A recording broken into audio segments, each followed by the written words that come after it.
Was at that meeting, at that initial meeting, and was so supportive.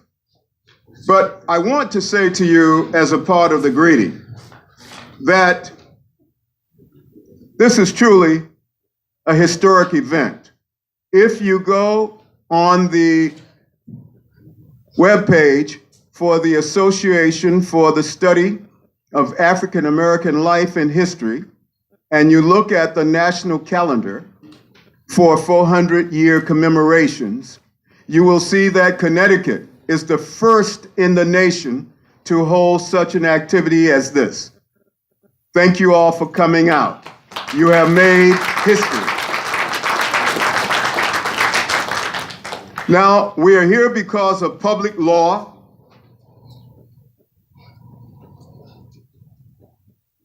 112-102. And we will talk more about that, but it is an act commemorating 400 years of African American history. It was sponsored by Senator Bobby Scott of Virginia. And let me correct myself, Congressman Bobby Scott of Virginia. And in the upper house by Senators Tim Kaine and Mark Warner. As you may know, Mark Warner is a native of Connecticut. And we were so pleased to see that he had sponsored that along with Tim Kaine. And it was signed into law January 8th, 2018 by our current president. And so we are pleased once again to have you here. And we are just so thankful that we didn't get the snow. And once we start to talk and we really start to commemorate and in fact celebrate our ancestors and all that the African American experience means to these United States, I'm sure we will leave here very warm. So let me move on. I would like for you to welcome performing artist Elizabeth Lyra Ross Norman as she helps us to kick off this event. Give her a round, warm of applause.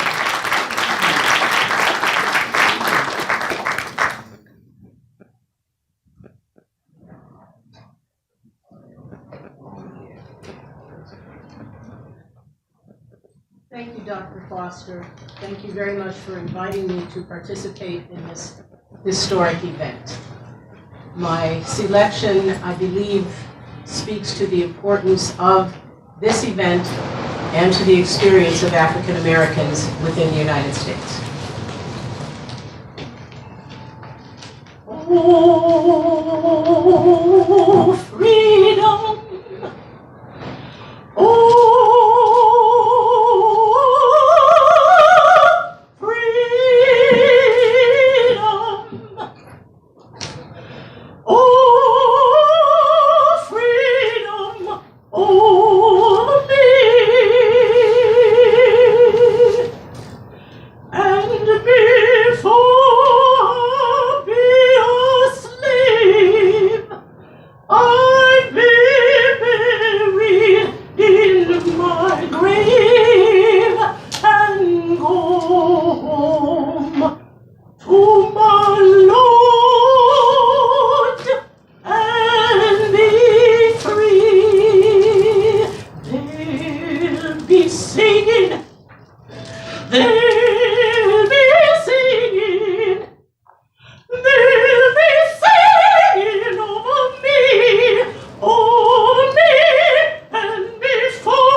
Thank you, Elizabeth,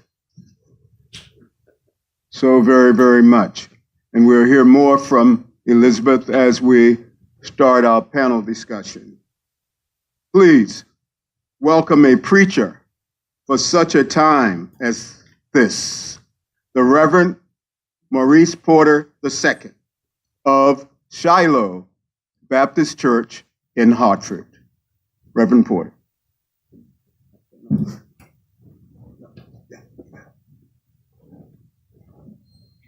If you'd all stand with me as we pray together.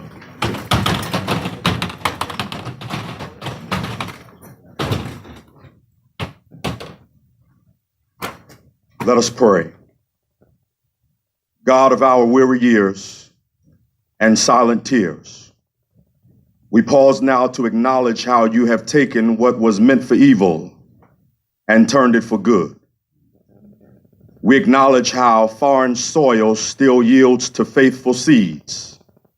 And we appreciate that you have used African people in America as an uncompromising sign of resilience. Though displaced, we found our way. Though misused, we found purpose. Though seemingly defenseless, you've protected us. And though meant to be destroyed, we still exist and we thrive. By faith, we declare on this day that the marginalization of our community will never destroy us. The miseducation of our children will not deter us. The mass incarceration of our men will not confine us. And the misuse, misguiding, and misappropriation of equally involving and financially enslaving our women will not divide us. We will survive and thrive. We always have, and we always will. Because of you, oh God, our creativity is unparalleled, our purpose is unpreventable, and our determination to be included and equally treated is unquestionable. We are more than conquerors. You have trusted us with trouble, and today we pause to say thank you. Thank you for the mighty melanin that sends a message to all that we will never be destroyed, that within us lies an indigenous strength, a tireless fortitude, a faith that cannot be broken, and a cause too great to abandon. We are Africans on American soil, a land stolen from the Indians, but built by the African. We are your builders. We are your human personification of strength like no other. Bless us, keep us, strengthen us, prosper us, that the world might know we will never be shut down or shut out. Shadowed beneath thy hand, may we forever stand, true to our God, true to our native land. And all who agreed said, amen. Amen. Amen. Please be seated.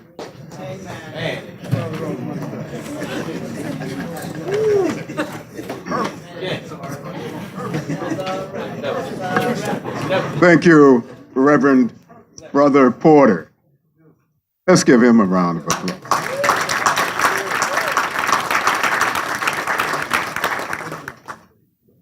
Well, it is my honor to introduce a gentleman that wears many, many hats. He currently serves as a member of the State of Education, chairman of the Bloomfield Board of Education, and the Democratic Town Chairman. Is that correct? Honorable Donald Harris. Give him a round of applause. Thank you, Ben. And Ben has already listed part of my jobs, but my wife would probably tell you I got a lot more that are not being listed. But on behalf of the Bloomfield Board of Education, on behalf of CABE, which is the Connecticut Association of Boards of Education, where I reside as a board member and first vice president, and on behalf of the State Board of Education, where I was fortunately or honorably appointed to 2 years ago by then Governor Malloy. I bring you greetings Salutations and appreciation for all of you who have come out to support our efforts today. Thank you.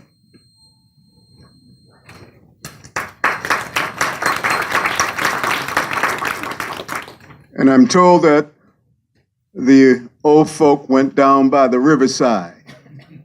And so spoken word has always been a part of the African American experience. And so I've asked an educator extraordinaire to come and give us the benefit of her tremendous and vast knowledge. Flonnie Woods, if you will.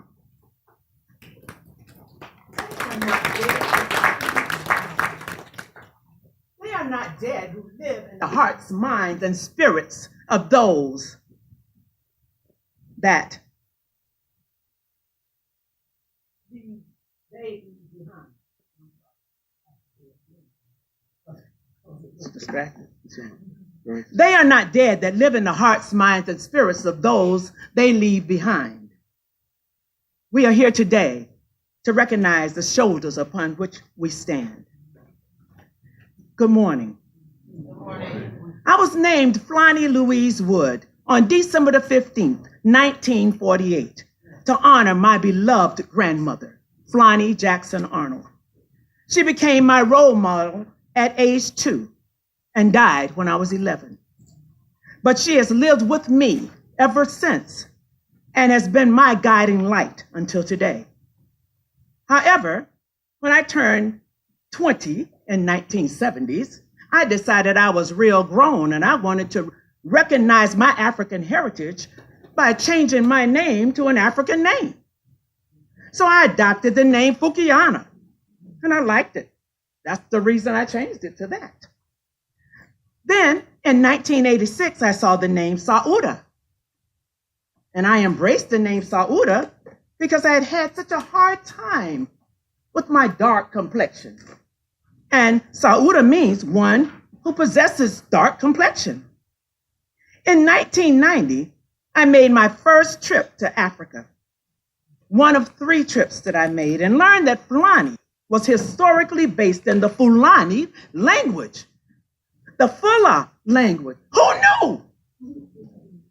So I always had an African name, but I was running around in search of a new name. What is the lesson we learned from that story? The lesson I learned is without knowing your true identity and your true history, you will wander in uncertainty of your full potential for many years. I am so thankful that my life's purpose has been documented in the African name, Fulani.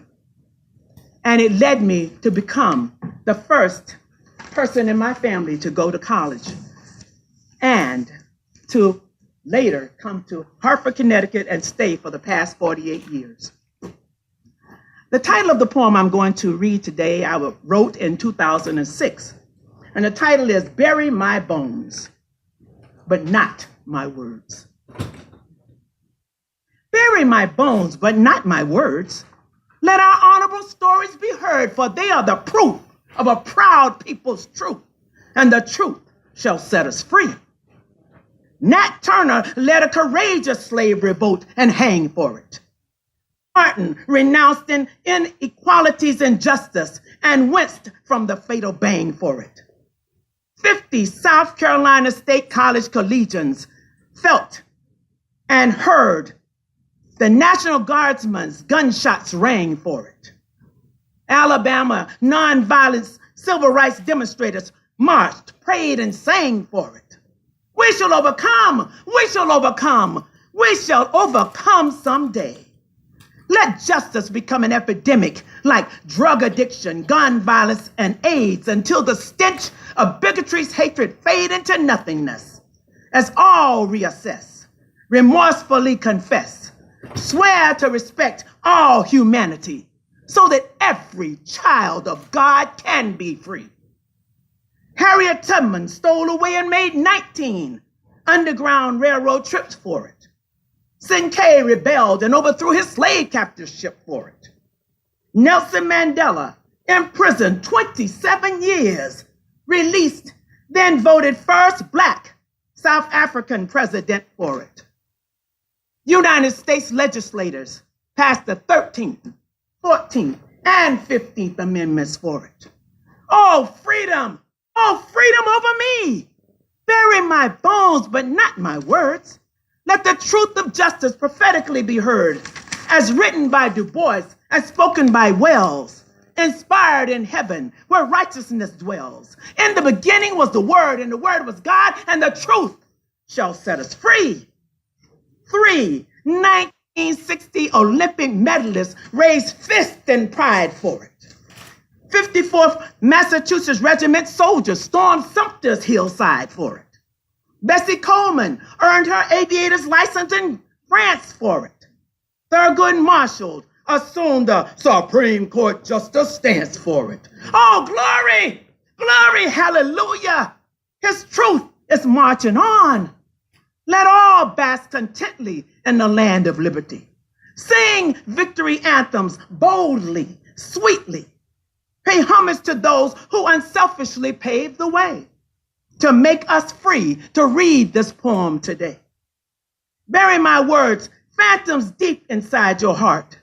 Let us all be responsible, doing our part to live a purposeful life so that all can benefit, inspired by their deeds to celebrate the joy of it. Remembering the privileges we enjoy were bought for the price of their blood. Sacrifices made to be reverenced and passed on with love. Oh, freedom over me. Before I be a slave, I be buried in my grave and go home to my Lord and be free. Entomb my bones, but not my words. From generation to generation, let them be heard, for they are the proof of a proud people's truth, and the truth shall set us free. The truth shall set us free. The truth shall set us free. Amen. Glory, glory, hallelujah. Glory, glory, hallelujah. Glory, glory, hallelujah. His truth is marching on.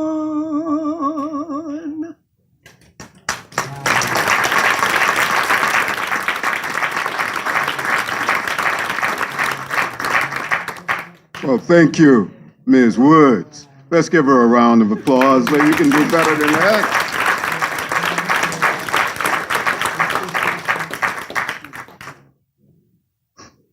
Now,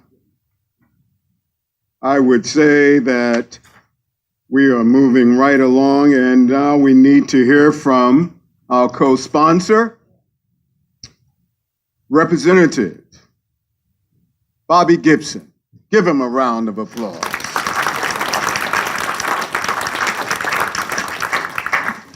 Thank you, Dr. Foster, and good morning.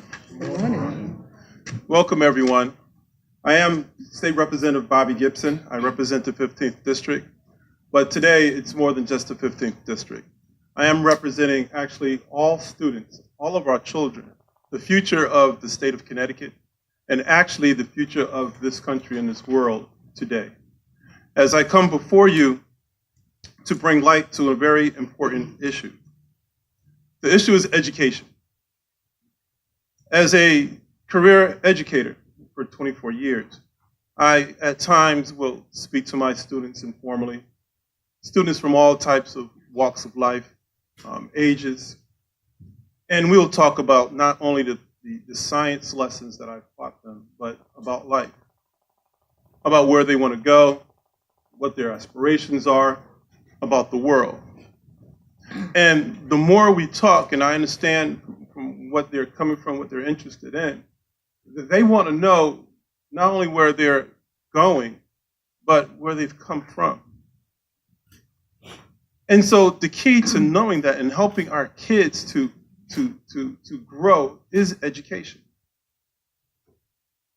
Education is a thing that can bring peace and prosperity to our world. The more we're educated, the more we understand one another. The more we understand one another, the less we fear one another. And the less we fear each other, the more we can love one another. The only way that we're going to move this country forward is for us all, people in this room. And as we look around this room, just like the many students I've taught, we have a wide variety of people, different colors, different experiences, different ages. We are coming together because we understand what education can do. In preparing for this, I reached out and I read some of the literature or the bill that was presented by Representative Bobby Scott and Senators Tim Kaine and Mark Warner. And it's a privilege to take that legislation that was passed on the federal level to the state and to do something very positive with it. There's a quote by Dr. King that says, "Darkness cannot drive out darkness, only light can do that. Hate cannot drive out hate, only love could do that."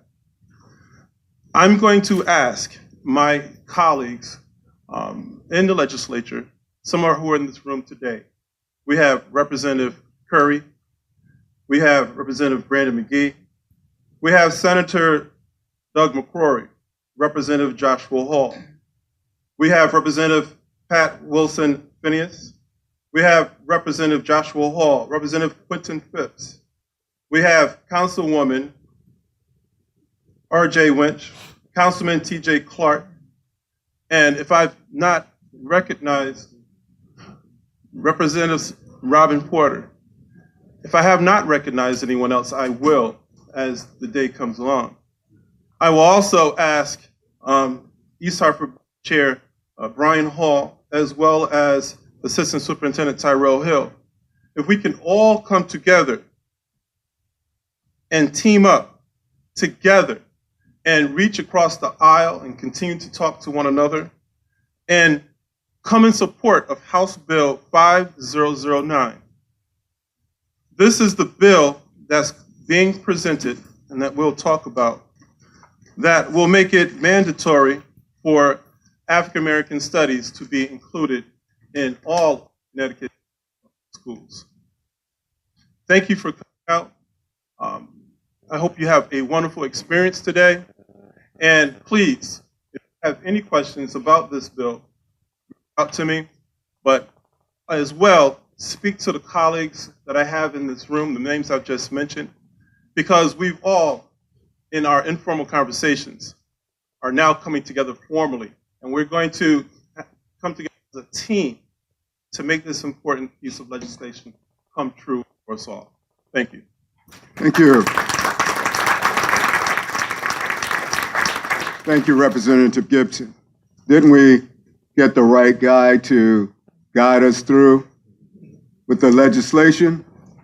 Don, you did a great job. Superintendent, you did a great job. Bobby, we're proud of you. I would be remiss if I did not recognize Mr. Harris, who is my longtime mentor, teacher, and coach. Yes, he helped me to get to this spot. And my representative, my superintendent, Dr. Thompson, who is also a mentor of mine, who helped me get here. Thank you, gentlemen. I appreciate everything you've done for me. Well, we're going to get back on the printed program. We moved around a bit, but we want to just tell you a bit about the occasion again. It has, my friends, been 400 years of 146,000 days since the 25 Africans came into Port Comfort, Virginia, now known as Hampton. From that started the infamous enslavement trade. And we want you to know that while they came in chains, they gave us Crispus Attucks, the first man to die in what became the American Revolutionary War. and the 6,000 slaves and free men who fought in that conflict.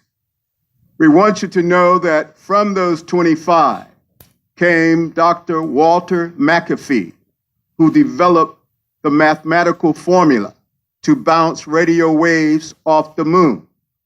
Then came Dr. Charles Drew, who developed the process for storing whole blood. And we could go on. And this information is not known by the vast majority of Americans of any hue. And so while we are here to commemorate the 400 years, we have a mission. And that mission is to assist our legislators in passing a bill that would ensure or mandate that African American history is taught in our schools. So, having said that, we're going to now turn to a nationally known historian,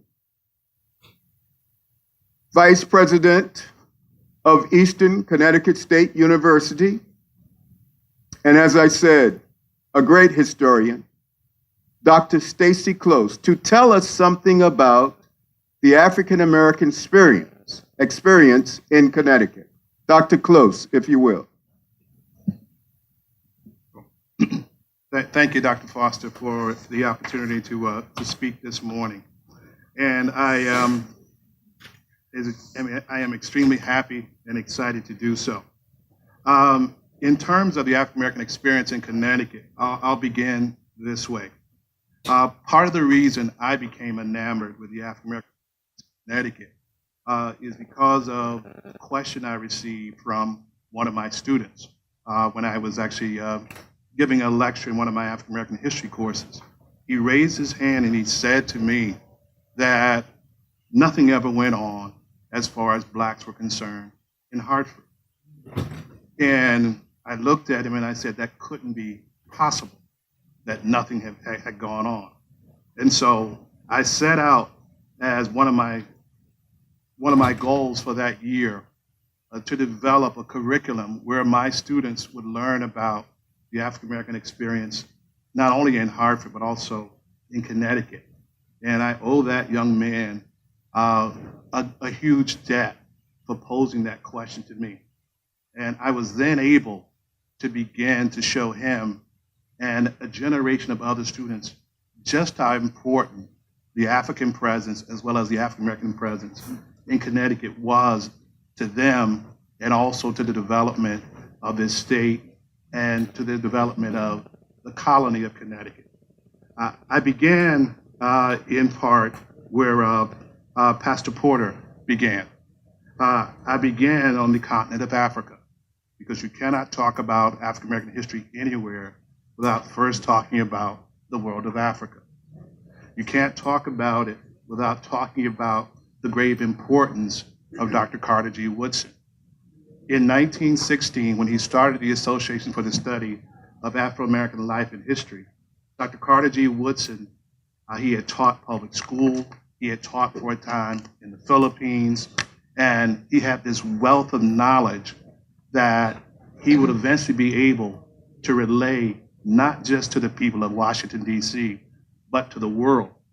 And when he went on to develop the Journal of Negro History, then the Negro History Bulletin, what he was endeavoring to do was to not only educate the scholarly world about African American history, but he also wanted to educate public teachers about the African American world and African world. Those things are extremely important in terms of development.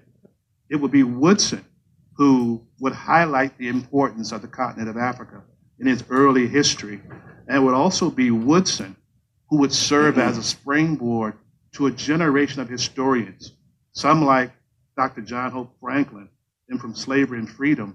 They would highlight the greatness of ancient Mali, Songhai, and Ghana. They would highlight the cultural development that would eventually be transferred to the Americas. They would also talk, as Dr. Foster pointed out, about those first 20-odd Negroes, as they were called, who were brought to the area around Hampton during this time. But it would be Woodson John Hope Franklin and Du Bois and other scholars who also told us about the brutal transatlantic slave trade that brought millions of our mothers and fathers to the shores of America. But in terms of New England, one of the names that I relayed to my students that they had to remember and understand his importance was that of Dr. Lorenzo Green. Dr. Lorenzo Green was a native of Ansonia, Connecticut, born in 1899. And it was Green who wrote The Negro in Colonial New England, an important history about Black life in Connecticut that should be remembered but also studied, because it would be Green who would tell us about the presence of Africans in colonial Massachusetts, Connecticut, Rhode Island, Vermont, and New Hampshire. It would be Green who would eventually begin to tell people about the important work of Venture Smith, who not only fought his own, but also bought the freedom for his family members. And the marker, his burial marker, still remains in the eastern part of the state. There is also Lemuel Haynes, a Black soldier who fought during the War of Independence, became a minister in Vermont. There are Lambeau, Latham, and Jordan Freeman, whose names are on Fort Griswold in Connecticut. There's also Negro Election Day. Negro Election Day, some people thought was just a mere parody of what white politicians did. But when you look closer and closer at that, you saw resistance in what Blacks were doing with these Negro election days. And there are still markers to show that. If you go to New London, there's a marker from 1710 that reads, Florio, wife of Hercules, Negro governor. If you go to Portsmouth, Virginia, there are statements about the large construction projects that Africans built in Portsmouth, New Hampshire during the colonial period. If you go to Newport, Rhode Island, there would be no rum industry without African labor. And the same thing for New London. Lorenzo Green laid a foundation that bolstered the study and the teaching of African American history in Connecticut and New England.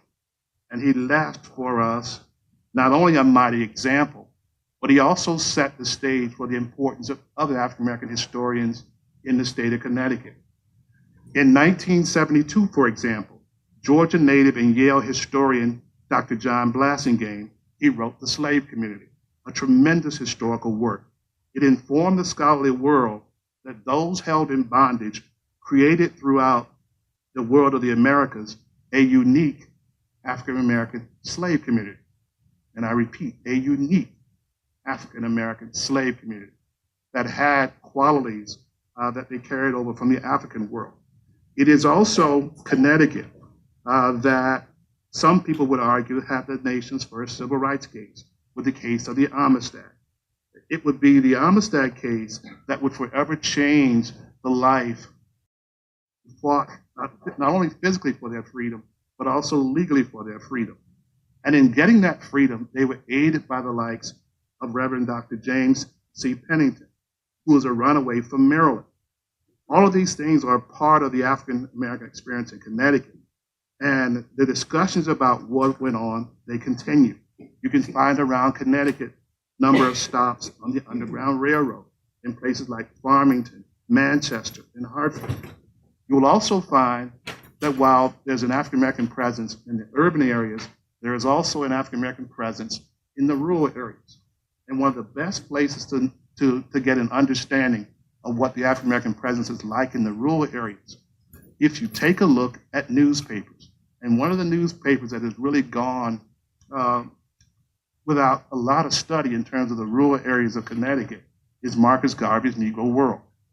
Because Garvey had a movement, not just only in Hartford, but in New Haven, in portions of Portland, in portions of East Granby, and all of those things will give you a glimpse of American life in the rural areas. Now, I also want to point out that in terms of the African American presence in Connecticut, you find that the struggle for freedom was a struggle whereby which African Americans organized to improve their freedom.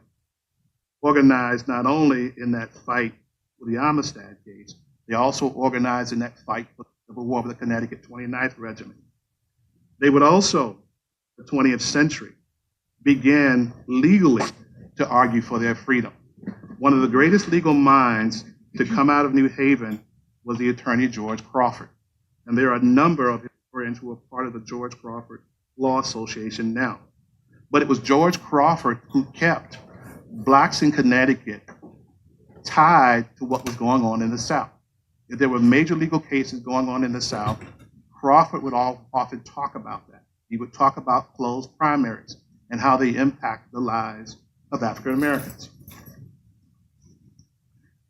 You will also find that in terms of African American Connecticut, newspapers came along. You also had the likes of Tuskegee Airmen like Lemuel Custis, and you will also find that Connecticut would play a major role in the life of Dr. Martin Luther King Jr. in 1944 and 1946. And it would be a place whereby King could not only draw resources, but also draw friends who helped in the movement, from Reverend Richard Battles to Reverend Robert Moody. What happens in terms of this struggle for freedom is that what emerges in Connecticut from the colonial period onward is that this freedom struggle eventually opened up the opportunity to sit on courts and to also sit in the state capitol as senators and representatives. And so I know, Dr. Foster, I got a little long-winded, but I apologize to you. That's okay. And so I'll pause there. Thank you. Let's give him a round of applause.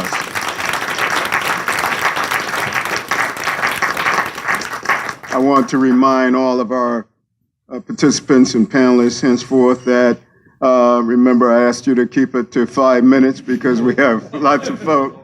But we're going to move now to our Superintendent of the Year, Dr. James Thompson, to give us the district perspective.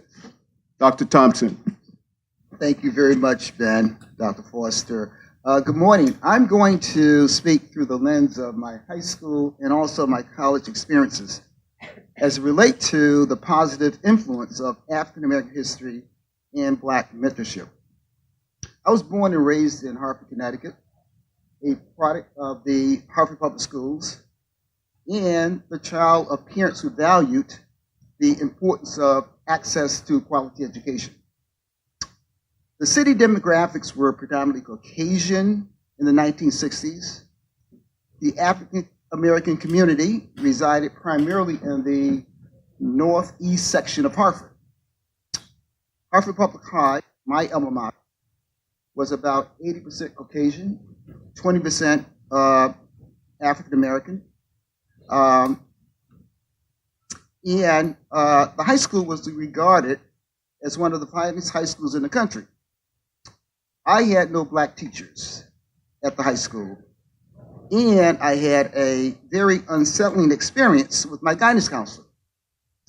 I will never forget that meeting when my guidance counselor told me, when I told guys I wanted to attend a historically Black college.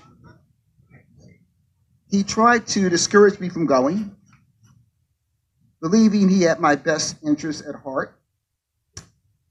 He told me that when I returned with a degree, I probably would have a very difficult time finding a job that would pay good. And I was devastated. I was not expecting that advice from my guidance counselor. I had placed a lot of trust in him up until that point, and I was puzzled as to why he said that.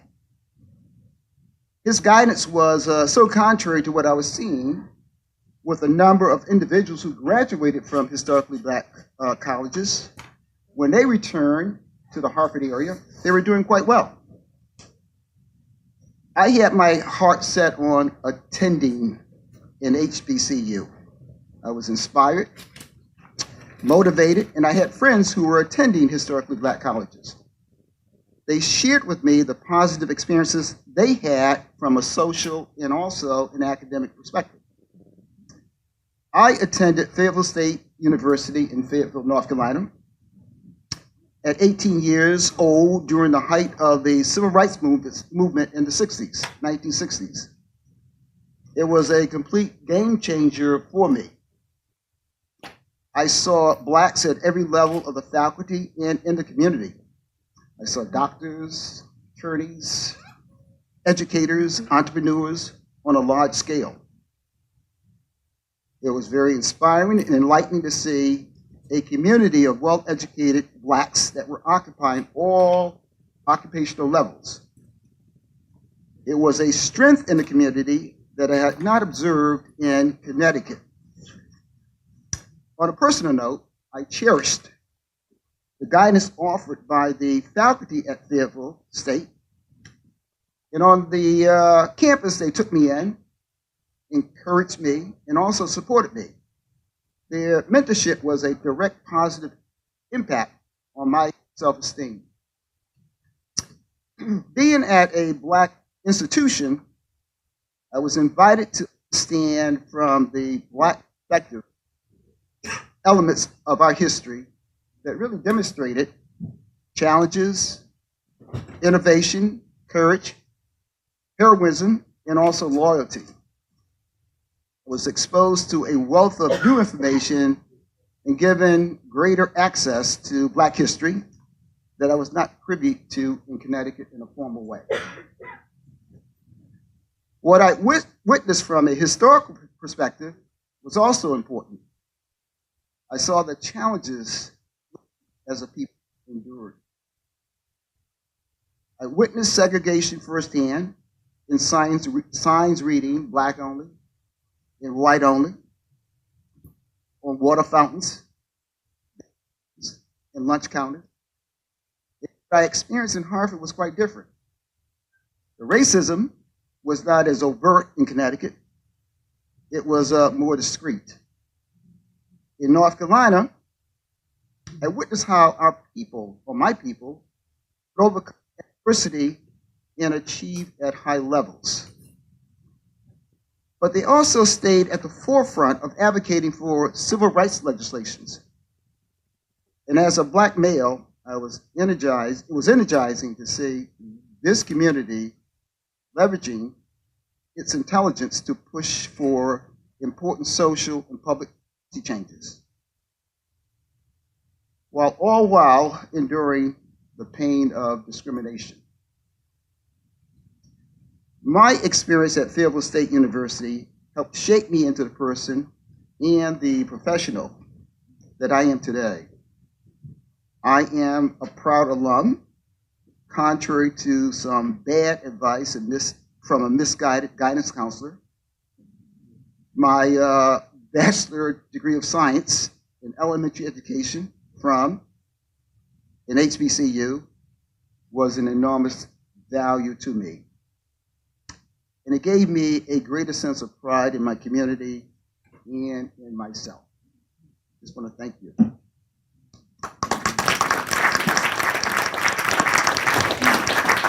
Thank you, Dr. Thompson.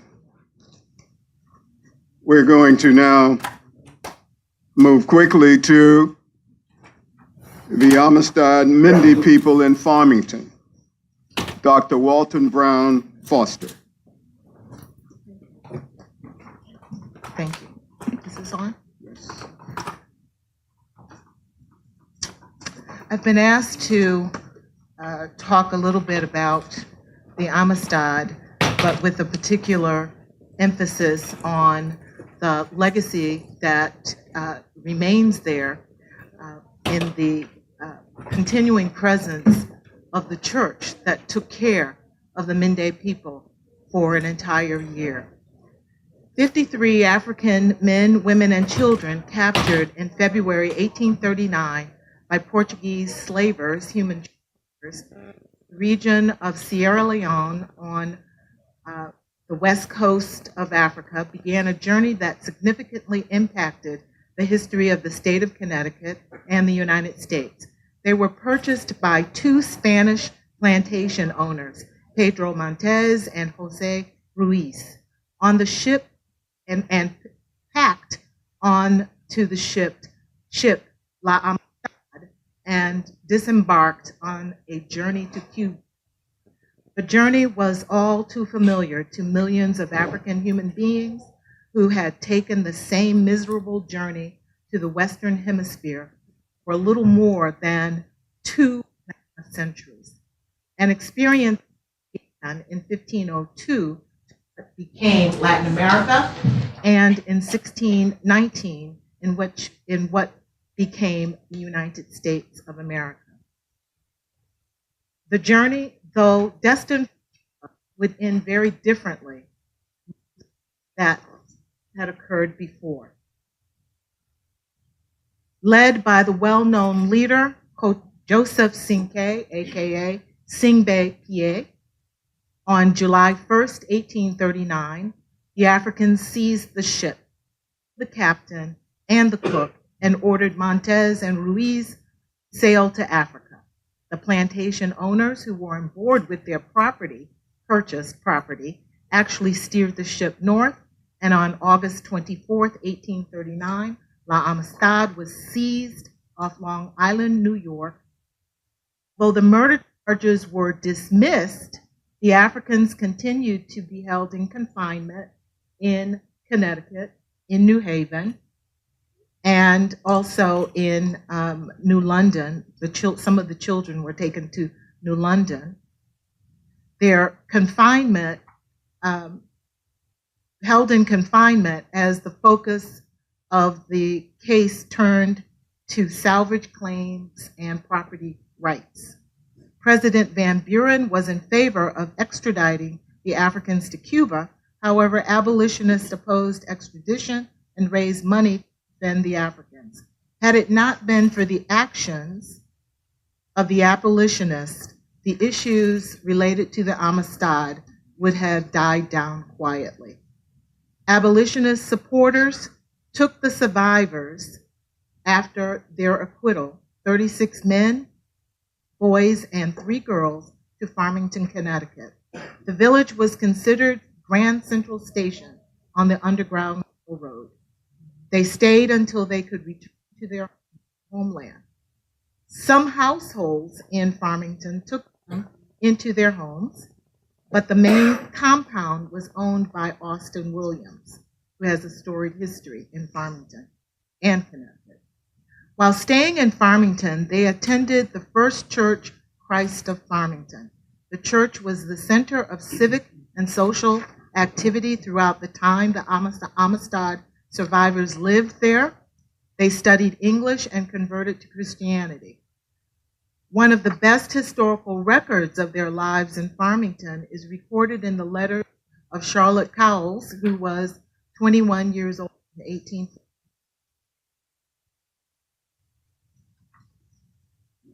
After a year, 35 survivors returned to Africa in 1842, along with 5 missionaries. Their return was paid for with funds raised by abolitionists.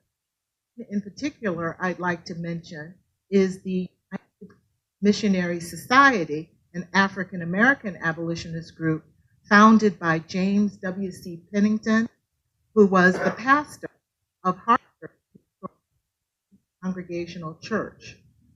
One of the original 36 Mende survivors of the trial perished in a drowning accident and is buried in Farmington, Connecticut.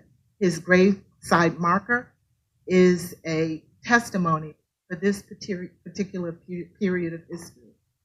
I close with the fundamental and unanswerable question.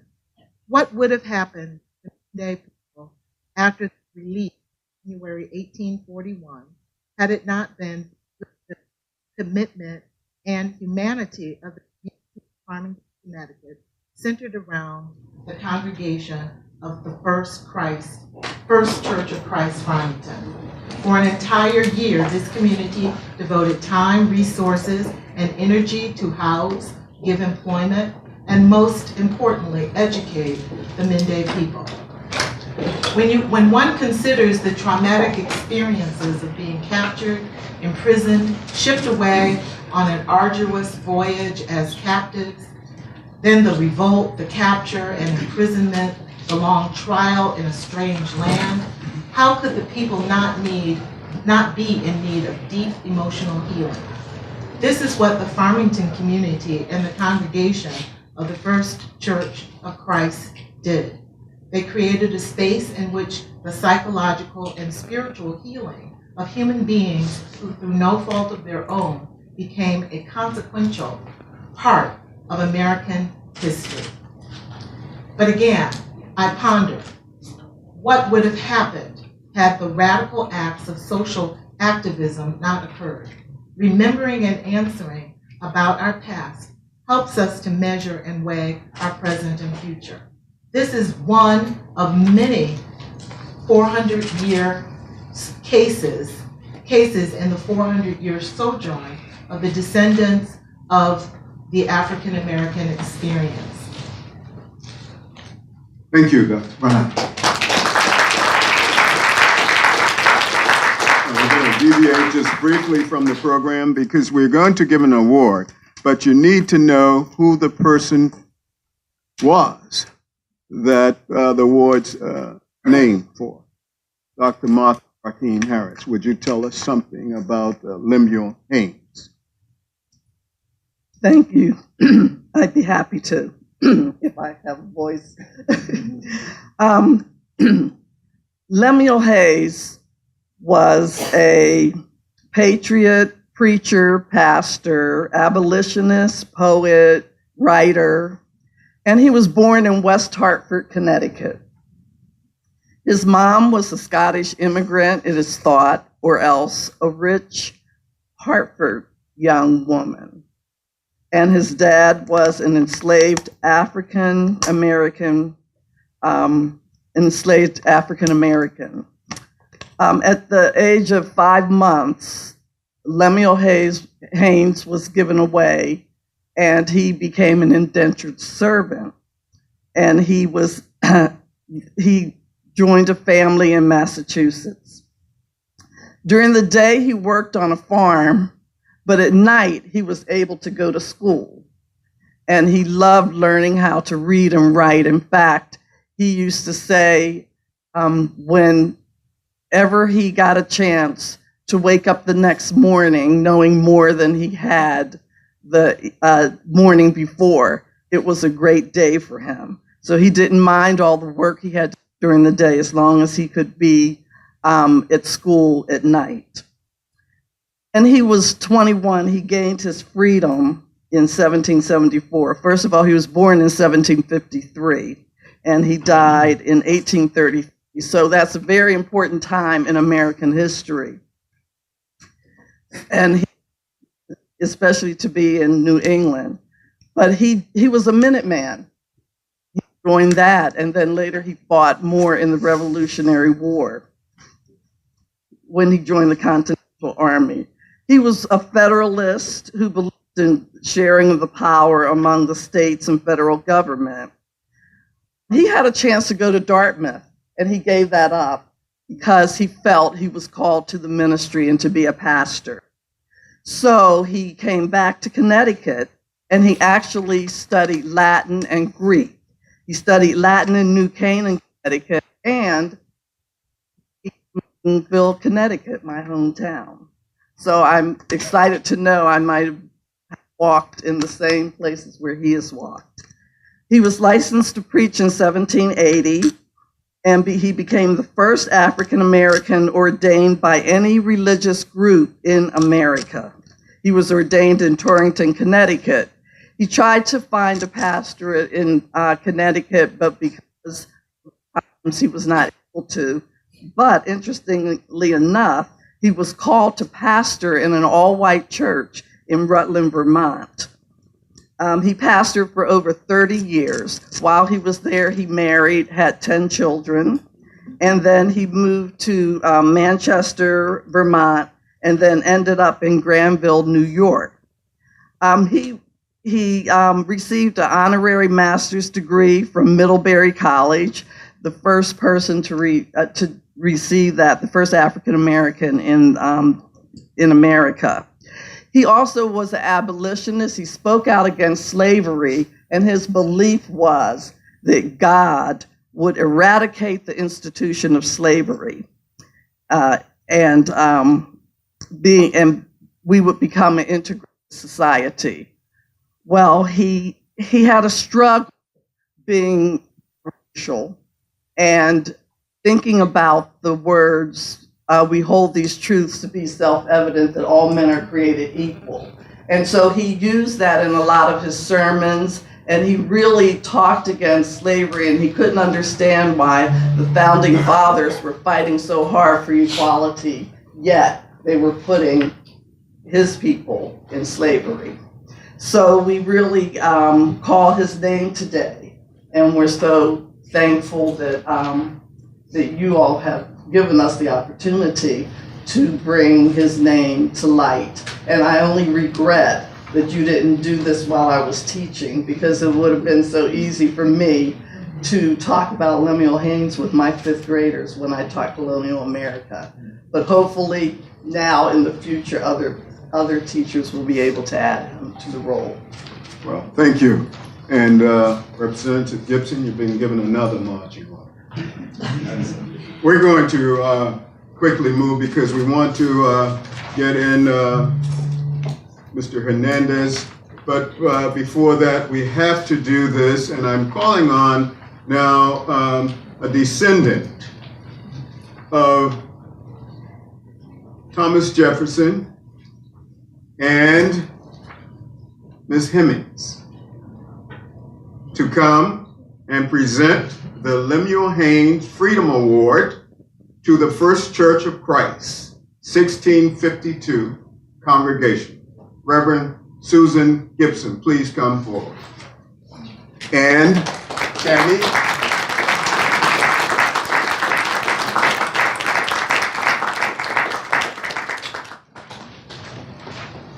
Dr. Forster, before we begin, I want to make a small correction. I am Please correct. related to a descendant of Sally Hemings. There we go. So on behalf of I want to first give honor to my state conference president, Scott X. Esdale, and my New London branch president, Jean Jordan, who's over there. And I want to say that New London shares in the legacy of the Amistad. And it is our deepest gratitude or pleasure to present this award to you for the outstanding work that you've done to not only document the history of what your community did, but firstly for the humanity of doing it. Thank you.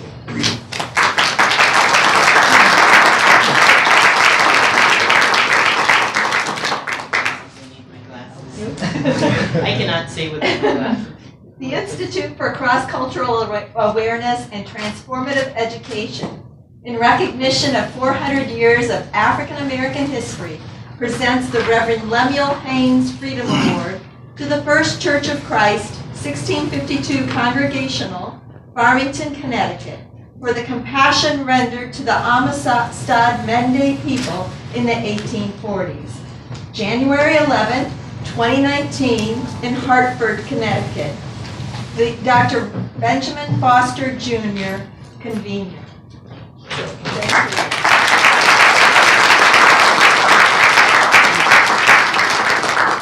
We cannot thank you enough for this. This is a great honor.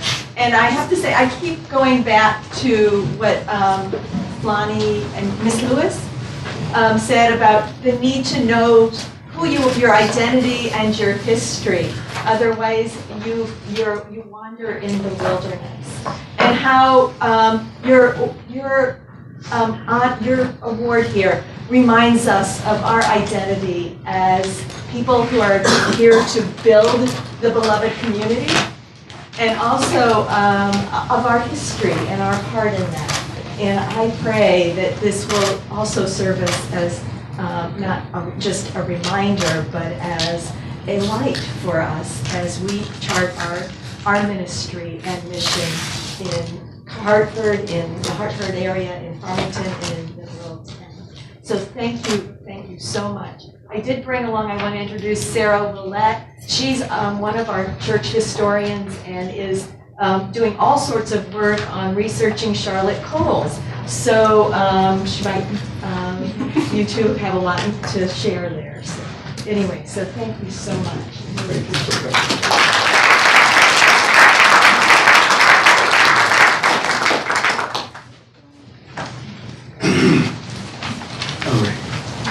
We have with us Steve Hernandez. Mr. Hernandez is the executive director of a very important organization. Please speak to us.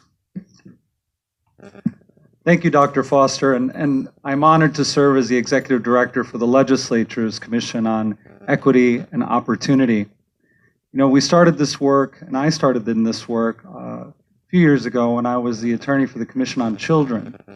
And in those days, we were talking about closing achievement gaps and opportunity gaps by 2020, which is only a year away.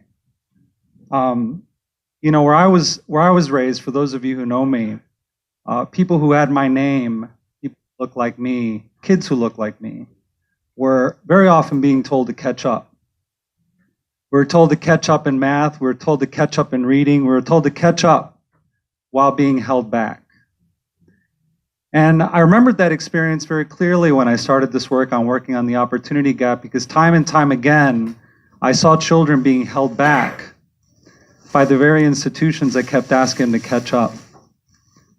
And over 250 years ago, this country was built on the backs of a people, as you have said, but through very, very aspirational documents that were informed and inspired by the stitch of human experience and by the history of democracies and by the Word of God. It's taken us 250 years to even try to come close to living the words of those documents. Immediately after they were penned, it took every level of human ingenuity to create a society that flew in the face of those very documents. You know, you said in the beginning was the word, Dr. Foster and Miss Woods. The beginning was the word. And the words that have been stitched together since the creation of those documents have done nothing to bring us closer to that aspiration with which those documents were written. So what I say, and my charge as I see it as the executive director of this commission, and my charge as I see it as in the work that we do together moving forward, is to ask this state and this country to catch up. Because that's where the catching up needs to happen. So I'm honored to be here, sir. And on February 19th, the commission will be hosting together with you and several of you here, a discussion around the Harlem Renaissance. A moment in time that was stitched from the string of time before and the time after that has informed not only the culture in this society, but the culture of Connecticut, and continues to. So I look forward to seeing you on February 19th and continuing this important conversation. I thank you all very much for hosting me today. Thank you.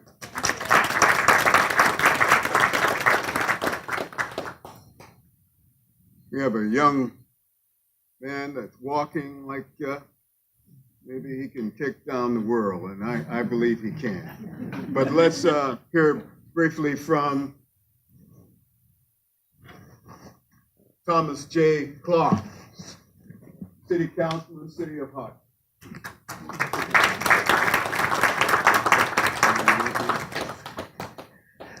Well, good morning. Grace and mercy be unto you from God our Father and the Lord Jesus Christ.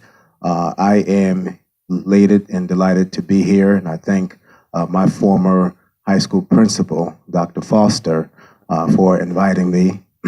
I am a product of the Bloomfield Public School System, so I'm proud to be accompanied by a now State Representative Bobby Gibson and Mr. Harris and Dr. Thompson here, and to all my fellow colleagues here. The importance of this, I believe, is that we need to continue on what our forefathers have built upon regarding civil rights and education and equal opportunity for our young men and women of color. And I believe that as born and raised in the city of Hartford, and now as a council person, it's more important to make sure that our young men and women understand what it is to fight through adversity, and how our forefathers fought through some adverse times in order for them to pave the way for us to be here. And one in particular individual that I esteem so much is Mayor Thurman Milner, who was a former state representative, state senator, and the first Black to be elected to a mayor, not just in the city of Hartford, but also in New England. And understanding the adverse things that he went through, and understanding what some of the adverse things I've gone through in my political career, is very important that we continue to bind together to make sure that we have access to what everyone else had access to. So and it is very important here that regarding the education system, that we make sure that there is access to equitable and quality education for all students of color, not just in the state, but also in this great city of Hartford. And as the author of a resolution that was passed by the City Council designating the city of Hartford as a STEM city, I look forward to working with my colleagues here at the state capitol, as well as my colleague. I'm joined by our education chair, Councilwoman Arjo Winch, to make sure that the laws passed at the state will be trickled down to the city of Hartford to make sure that all students of color, in particular those that live in North Hartford, where we see many students that are not receiving a equitable and quality education, make sure that they are given their due right as a citizen of this country and resident of this city, to make sure that they have equal access to opportunity so that the promises to the children will be fulfilled. Thank you all very much.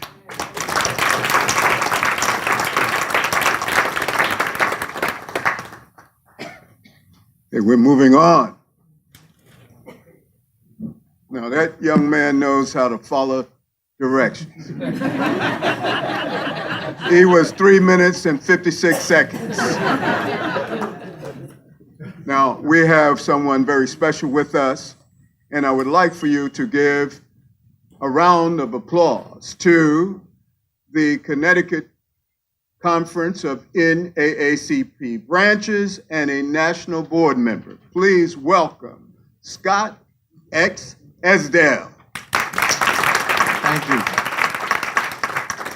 Thank you. I just wanted to, first of all, just thank Dr. Ben Foster for all the great work that he's been doing. He's also, I don't know if anyone acknowledged it, he's also the former education chair for the NAACP, and he served for many, many years. Please, let's give him a round of applause for all the work that he's done.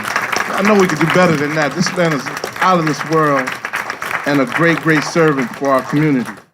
Also wanted to acknowledge real quickly the presidents that we have from across the state here. Jean Jordan from New London, Lexi Magnum from Bristol, Maxine Robinson Newen, the newly elected branch president here in Hartford, Connecticut, and also Wendy Tyson from Waterbury and Tammy Lanier from the New London branch. Let's give them all a round of applause for coming across the state to support these efforts. Real quickly, on behalf of the 2,200 branches worldwide, on behalf of our 500,000 members nationwide, and on behalf of our national president and CEO, President Derek Johnson, he is well aware of what's going on here in Connecticut. He supports it 1,000%, and you have the backing of the whole National Association for the Advancement of Colored People on this particular effort. I'd like to let you know that Dr. Ben Foster and State Representative Bobby Gibson. So let's give them a round of applause for all the support that they have across the country. Real quickly, the history of the NAACP is very important. We want to make sure that that history is documented and also implemented in curriculums all across the state and across this nation. The NAACP was founded based on brutality, based on murder, based on bombs burning and people being lynched all throughout the South. And it goes back to the Springfield riots in 1908. I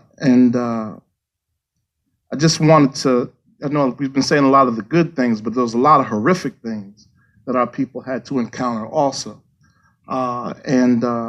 This particular riot in 1908, there was mass arson going on, murder, larceny, home invasions, rape, robbery, terrorist attacks, assault and battery, vandalism, once again, lynchings and torturings. This is what our people encountered in this particular riot. Over 2,000 blacks were destroyed. Over 5,000 whites were involved and participated in this particular riot, and only one conviction. And only one conviction. We talk about, I try to make sure that young people understand what we're saying here, because hopefully they'll be looking at this particular video. And I want to make sure that young people have a good grasp of what we're talking about also. So the big artists of today are Beyonce, Cardi B, and Nicki Minaj. Those are the big female artists of today. But back in the early 1900s, it was Billie Holiday. And Billie Holiday's #1 hit during that time was Strange Fruit in the Trees. Strange Fruit in the Trees. And it wasn't apples and oranges that she was talking about. She was talking about young black men and young black women hanging in the trees when she was on tour in the South. And we have to get a good grasp and idea of why the NAACP came into fruition, because the organization was founded from blacks and whites. Blacks and whites that came together to start an organization that would stop the lynchings that were going on in the South. And that particular organization has mobilized and organized into the largest and oldest civil rights organization in the world. Some of the major historic fights that we had to overcome was the Plessy versus Ferguson decision. And Charles Hamilton Houston, the mighty legal brainchild that put together the Brown versus Board of Education case, who trained Thurgood Marshall and also my dear family member from New Haven, Connecticut, Constance Baker Motley, who was a part of that team that made that victory come into fruition once again in 1954 to strive to break Jim Crow and break the Plessy versus Ferguson decision. The NAACP has been in the front line for many, many years, and many families, once again, have been destroyed. Individuals have been killed. Medgar Evers was killed in front of his family in Mississippi. We talked about Mississippi. For mobilizing and organizing voter registration drives in the South. For us wanting to make sure that America's creed was available to blacks throughout America to die. His wife, Myrlie Everson, had to go through a horrific situation of dealing with her children seeing their dad being killed for mobilizing voter registration drives in the South. So we've seen a lot of tragedy, a lot of terrorist attacks throughout our days here on American soil. And we want to make sure that all people understand the struggle that the NAACP has gone through and other civil rights organizations, other civil rights activists, other leaders and community activists throughout our history, and how we fought all the way to get, in 2008, President Barack Obama elected as the first African-American president of the United States. That didn't come easy. That did not come easy. There was a lot of bloodshed and a lot of people killed, and a lot of, once again, families that were destroyed in order for that to become a reality. So we want the whole truth and nothing but the truth out there, so all people can understand the struggle of black people here in America. Thank you. Thank you, my president. We're moving right along, and I want you to know that he did it in 4 minutes and 56 seconds. So we're moving right on, and because this gentleman is a journalist, and I'm really going to hold him to 5 minutes. But he did an excellent article in yesterday's paper. Did you all see it? So he hails from New Haven, Connecticut, Southern State University. Frank Harris. Thank you. All that pressure. Don't start my timing till now. I got you. I'm timing you now. He was brash, he was bold, he was confident, and he could be cold. Although his skin was so light that he could pass for white, and early in his life he did, at least initially. He ultimately declared himself proudly as a black man in America. Good morning, everyone. In this year of 2019, of what we recognize as the 400th anniversary of the first enslaved Africans brought to America, I honor the memory of one of the descendants of those first enslaved Africans, Mr. Adam Clayton Powell, Jr. Powell was the first congressman from New York who served in the House of Representatives from the mid-1940s to the late 1960s and early 1970s. He chaired the Committee on Education and Labor, where they passed more than 50 measures that affected federal programs for such things as minimum wage, increased minimum wage. Although he was raised and always will be connected to Harlem in New York, he was born in New Haven, Connecticut in 1908 before his family moved to New York. His father was a pastor who basically was a minister who pastored New Haven's Emmanuel Baptist Church. Besides his sharp suits, his love for travel, and his zest for life, the most striking thing about Adam Clayton Powell was his relentlessness in addressing the wrongs against Black people, primarily. Unabashedly, he did not hesitate, however, to allow others who did not share his passion, his commitment to addressing these issues.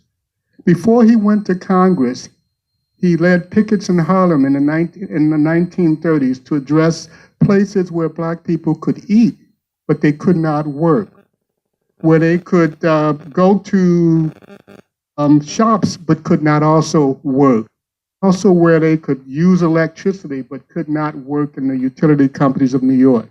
He also addressed such things as when an insurance company was found to have separate policies, one for Blacks and one for whites, and he had led pickets again against that to basically get that to change.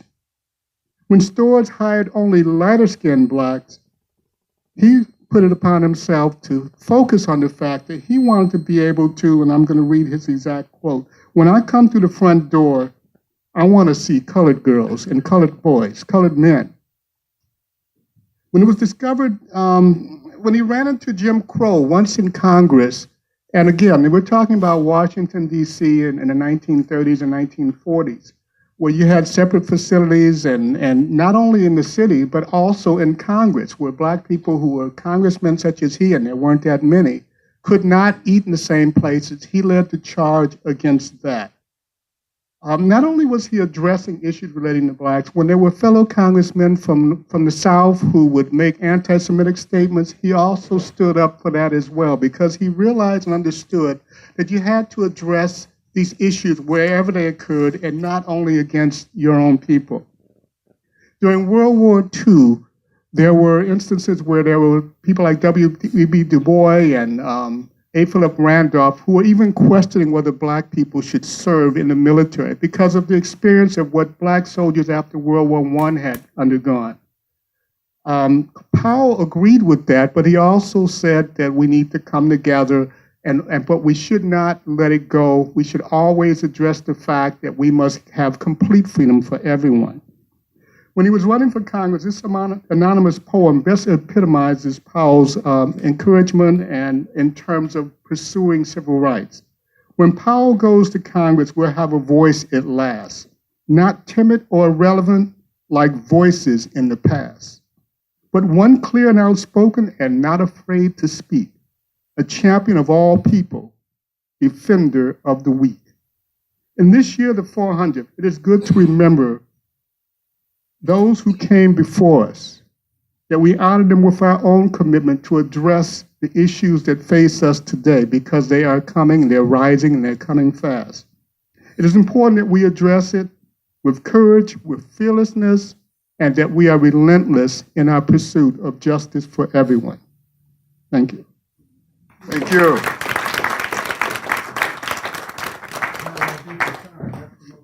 Frank, I think you did a wonderful job, but I would have to add just one or two sentences. We had a Hartford native, Charles Sumner Stone, known as Chuck Stone, who was Adams' legislative assistant and helped him put through a gigantic legislation that enabled all of us to have hope during his time. Chuck, I met while a student at Trinity. After he left Adams, he became a visiting professor there back in fall of 1969. And so we can take pride in two fellows from Connecticut who did an excellent job. Chuck Stone was exceptional, as you know, as a journalist, and he wrote King Strut, and that was about Adam. So we thank you for all that you are doing for the 400 years. And that article was excellent. Thank you again. Give him a big round of applause. Well, we're moving on. And we have a young man who lived in the condominiums of Hartford back in the days. He is a counselor extraordinaire, and he's done something very exceptional at Central Connecticut State University. Please help me to welcome William Fothergill.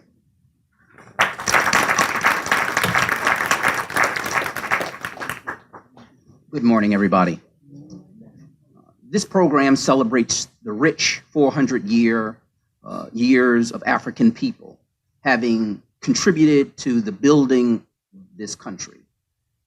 In the best of times and in the worst of times, when embraced and when rejected, when enslaved and when free, African people have always embraced the ideals deeply rooted in the structures that breathe life in the United States of America. Some say that it was and continues to exist as a struggle, but in many ways, 400 years exist as a victorious narrative that has helped to educate the world about the true state of democracy, freedom, liberty, justice, equity, and equality. My work centered on freeing Ebenezer Don Carlos Bassett from the grips of the past memories and to elevate him or to re-elevate him to his rightful place in international history. Some of you may not know who Ebenezer Don Carlos Bassett is. One of the things that we say is he's a man of many firsts. He's a Connecticut native born in 1833 in Derby, Connecticut. Was able to experience an integrated education, which was afforded him. Was the descendants of two black governors, I'm sorry. Went on to afforded an education in Massachusetts, returned to Connecticut to enter as the first African-American student to enter what was the state normal school, which is currently Central Connecticut State University, 1852. Graduated at the top of his class in 1853. Gave the valedictorian speech, was called the true teacher. It's interesting that there's so many educators in the room. Graduated at the top of the class, 1853. I have to emphasize that because we have to put context to the times of the man. Went on to become the principal of the Whiting School in New Haven. Went on from there to become the second principal of Cheney University, the oldest historically black college in the nation. And in 1869, he was called to a greater charge by President Ulysses S. Grant to become the first African-American diplomat in 1869. A mentor of Frederick Douglass, who we all know, and also served as a mentor to W.E.B. Du Bois. This is a man that we can't forget. Because before there was Condoleezza Rice, Colin Powell, before there was our President Barack Obama, there was Ebenezer Don Carlos Bassett. Recently, we made history. Our CCSU system, and I see several of my colleagues within the system, which makes up 17 institutions. And for the first time in our state's history, do we have a building named after an African American? Some people look at it as a struggle, but as I said before, it's a victory. Because one of the things that we must continue to do is to tell our story, to be the authors of our own narrative, to celebrate our history, to aspire our young people to know who we are, and for them to understand the genesis of who we are. As one speaker already said, our history began before we got here. And we brought strong, the brave, the courageous people that we are to help this nation become who it is. Individuals like Ebenezer Don Carlos Bassett are individuals that we must teach. They must be a part of the curriculum, Representative Gibson. They must be a part of the curriculum. Thank you. Thank you. I'm just so encouraged. 2 minutes and 56 seconds. So we're going to move right on to Professor David Cannon. Good morning, everyone. Thank you, Dr. Foster, for this invitation. My name is David Canton, Associate Professor of History at Connecticut College. Many of you in this room I've seen or worked before, and it's a pleasure for me being here. I'm here representing the Greater New Haven African American Historical Society. We founded in 2003, where our mission is to preserve, share history in New Haven. We have documents at Southern Connecticut State University, and we're in a reboot movement. So everyone should take out their pen, their iPad. On Saturday, February 9th, we're having a quadricentennial day party at Terminal 110. Saturday, February 9th, 3 to 7, because I know I'm in the AARP. I just joined up last year. So I'm in that club, so 3 to 7. And we met last week, and we thought this will be a way as maybe like a kickoff for the state with something where everyone in this room, I know you know about 5-6 people, donations $20 to the organization, because now we're trying to move into Southern Connecticut State's main campus, funds for a scholarship, funds maybe to bring in some speakers for the commemorative year. Be a great opportunity to get this message out. But also I want to just give some statistics. Right? The first 20, Point Comfort, Virginia, 20, now there's 42 million African Americans. 1641 to 1865, 224 years of legalized slavery. 1865 to 1965, 100 years of legalized segregation. 1965 to 2019, as Roy Wilkins say, 54 years, whatever you want to call it. We've been through southern states that are hostile to African Americans, a federal government that's been indifferent to Black suffering, and we see in 2019 that African Americans are the backbone of American democracy. As my colleague Darrell M. Scott says, Black History Month is really American History Month. So again, we celebrate that February 9th event is also Black History, that we know is Black History Month is also part of that celebration. As we move to make African American history a requirement in the state, let's popularize, but do not sanitize. So when we study Dr. King, it's not just dreaming, hot dogs, drinking water and water fountains. It's about what? History being transformative, talking about power, inequality, capitalism, racism, militarism. I see Robin Porter here talking about $15 an hour. That we want to go beyond, Black first and facts. If there's no context, what does that mean? So the first Black to do this, the question is, why are you just the first? So we're talking about being transformative. So let's not just sanitize.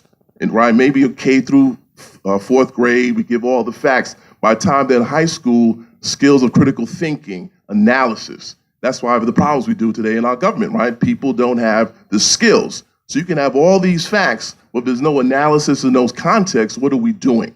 You see what I mean? So let's popularize, but not sanitize.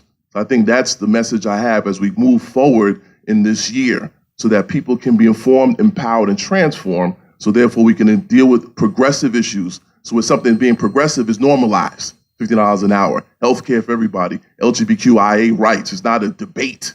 Why are we debating that? Environment shouldn't be a debate. African Americans having voter suppression shouldn't be a debate. So hopefully we can use this history to inform and empower, and not has been taught to K through 12 to what? Maintain power, maintain inequality, or just promote social mobility for a few, rather than a progressive education that what? Promotes it for everybody. So February 9th on Saturday, 3 to 7. I can go all day while keeping that time in it, so I get all fired up, and hopefully everybody come. Tickets are $20. We can create a commemorative ticket. One can keep, put some as a stamp. So if everybody get there, I will send this stuff to Dr. Foster. We'll get it out. If everybody come, we'll have a live band performing. And again, 3 to 7. We say 7. We're ending 7. So I fall asleep by 9. Thank you very much.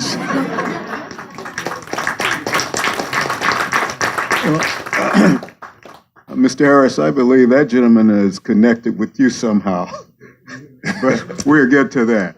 But we're pleased to have with us Elizabeth Norman, spelled with M-E-N.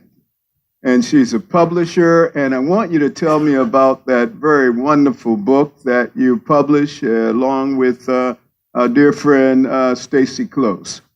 Thank you very much. Yes, Elizabeth Norman, here also as a board member of the Amistad Center for Art and Culture, and as the publisher of Connecticut Explored, the magazine of Connecticut history. And I'm really honored to be here today to mark this important anniversary, and I thank Dr. Benjamin Foster for the invitation to speak today. So the Amistad Center and Connecticut Explored collaborated on African American Connecticut Explored, of which I left my copy at home when before I left the house today, so I can't believe I did that. So African American Connecticut Explored launched in time for Black History Month in 2014, in which Frank Mitchell and I co-edited with Dr. Stacy Close, who's here today, and Dr. Catherine Harris. It's a collection of 50 essays by 30 scholars that illustrates the long arc of the African American experience in Connecticut from the 1630s to the 20th century. It's targeted at a public history audience, and it's an accessible resource for teachers and for high school students. Then in the fall of 2017, Connecticut Explored, we published this new publication, Where I Live, Connecticut. This is a social studies resource for 3rd and 4th grade that supports the state social studies frameworks. And our objective is to tell Connecticut's story in a way that illustrates to students that all kinds of people have contributed and continue to contribute to making Connecticut what it is today, whether it's Venture Smith, Joseph Sinkay, the Beeman family, a nurse pioneer Martha Minerva Franklin, Jackie Robinson, who's represented in the book here. And we have a website with all this additional material. And even Hartford's Doc Hurley, the presence of Africans and African Americans in Connecticut from its earliest days has shaped this state in profound ways. Forthcoming in fall 2019 will be Venture Smith's Colonial Connecticut, which will tell Connecticut's colonial story for 5th and to 7th graders in Venture's own words. And I was inspired by Miss Woods, who said, "Bury my bones, but not my words." And this is another wonderful example. We are fortunate to have Venture Smith's narrative so that students can learn through his words the story of a free boy enslaved in his homeland who survives the Middle Passage and through his own agency regains freedom for himself and his family and makes a success against great odds as a farmer, trader, and fisherman in the colonial maritime economy of southern New England. It's his story, it's his family's story, and it's the story of other Africans and African Americans in colonial Connecticut.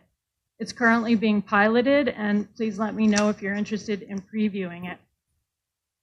Students in every city and town need to see that they too have a role to play in our state. They need heroes. They need to see examples of people who have fought the struggle.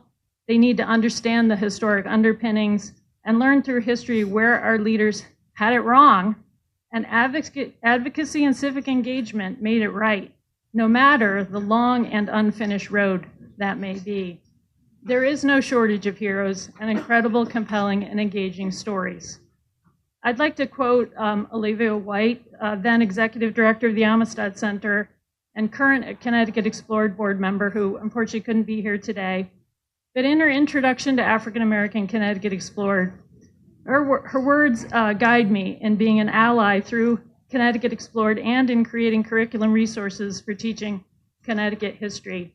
She wrote, "We cannot change the history of Africans in America. Oh, that we could.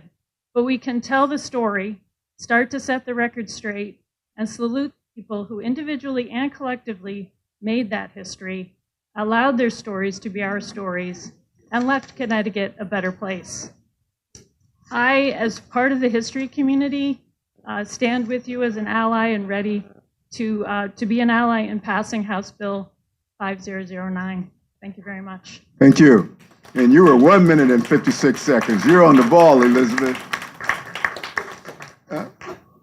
We're so pleased to have with us a gentleman who was with us at our planning committee back in October. He just recently had some surgery, but thought it such an important event that he managed to get here. And he is our State Department of Education consultant for social studies, Stephen Armstrong, Dr. Stephen Armstrong. Thank you. And thanks to everybody representing the department. We had a very initial meeting with Dr. Thompson and Ben and with our commissioner of education, who showed total support for this project as well. So I think part of my job is to be out in schools, and I'm out in schools a lot. And some of you have probably heard the stereotype that, kids today don't care about history, and kids today don't care about government. And are there kids like that? Sure. But I can tell you that there's a lot of kids that are deeply interested in their history. There's kids that are deeply interested in their government. And there's some frustrations. And that's why, to me, the critical nature of this legislation. And this is a stereotype, but I'm repeating the stereotype is true. That there's a lot of kids who, when they're studying U.S. history, and traditionally, by the way, in schools, that would be done in grade perhaps 5, that would be perhaps done in 8, and that would be done in high school, that you know what? That they really, and I've talked to many kids personally about this, that they don't see that their story is told in history. That that they spend a whole year in a high school U.S. history class, yet they don't really, where am I in this? Where are people like me in this?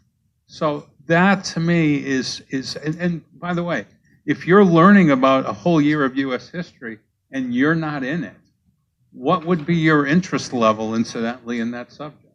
So I think that's why this is important. And I think also, and this is a position that's often not appreciated, I know a lot of teachers that would like to teach this material, but don't feel comfortable. They don't feel that they've got material. They don't feel comfortable that they have the background. This would also help with this as well. When we reintroduce, Elizabeth, some of the materials that have already been created, and I'm sure some new materials that will be created out of this. So from my end, forgetting any personal feelings, although they're there too, but teachers and kids are ready for this. And just so you know, very briefly, what our job, the staff at the State Department of Ed that do social studies. And by the way, if you wouldn't or would not guess, that's a staff of one, me. Right.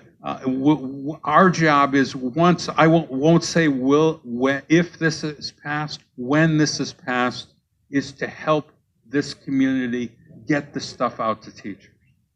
This is not the time to talk about this, but I would suggest this summer we do some teacher workshops in different parts of the state where we have communication. We do webinars. We set up a website.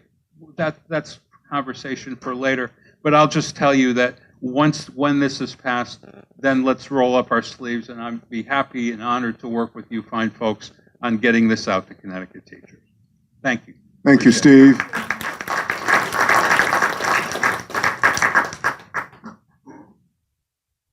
Sandra Clark, Board of Directors of the Connecticut Council on Social Studies, could not be here, Steve, but she did send an email to Dr. Brown Foster, and she will read it for you. The Connecticut Council on Social Studies, a very, very important organization.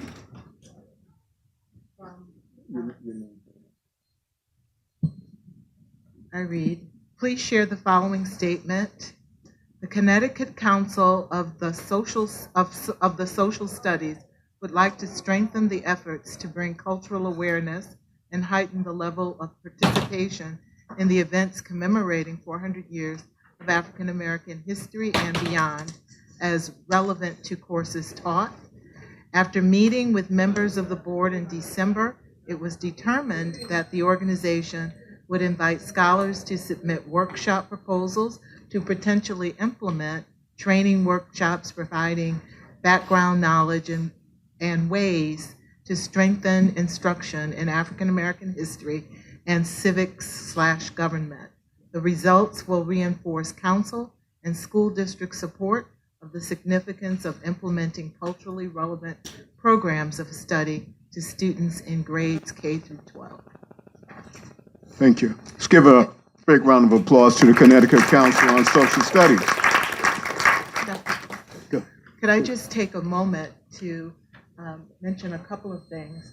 I really hope that we recognize the real commitment and work of William Fothergill, my colleague at Central Connecticut State, because I am, in fact, I'm a political scientist, and my area is international relations and foreign policy, and the building that I am in now will eventually be named for him. So that's a major, major accomplishment. I'd also like to recognize several of my students. I see one over in the against the wall there, and also I've seen a couple come in and out. So we have really made our presence known and our mark here at the so thank you.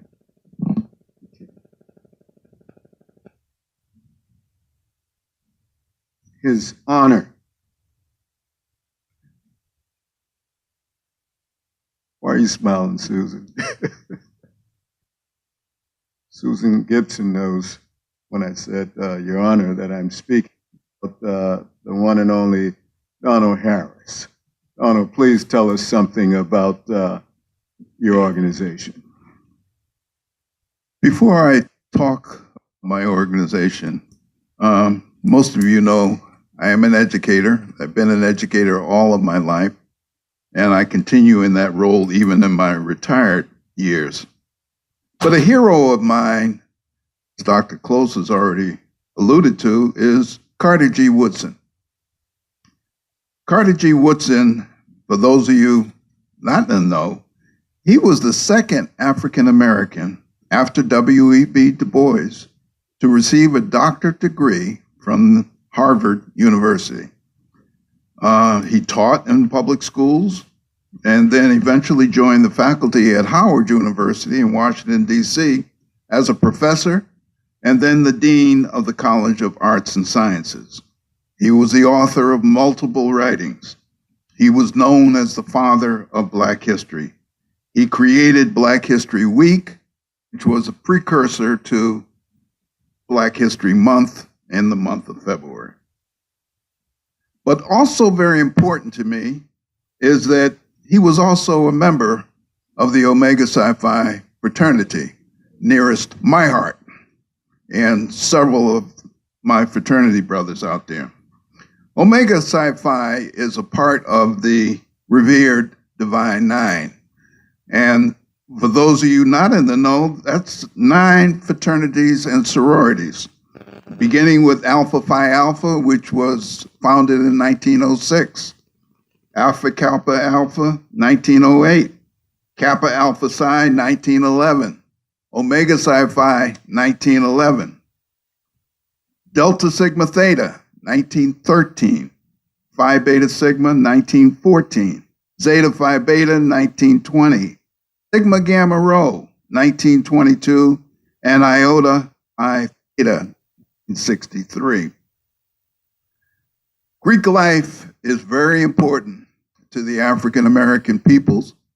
And it is a critical part of the life in college that's also and beyond.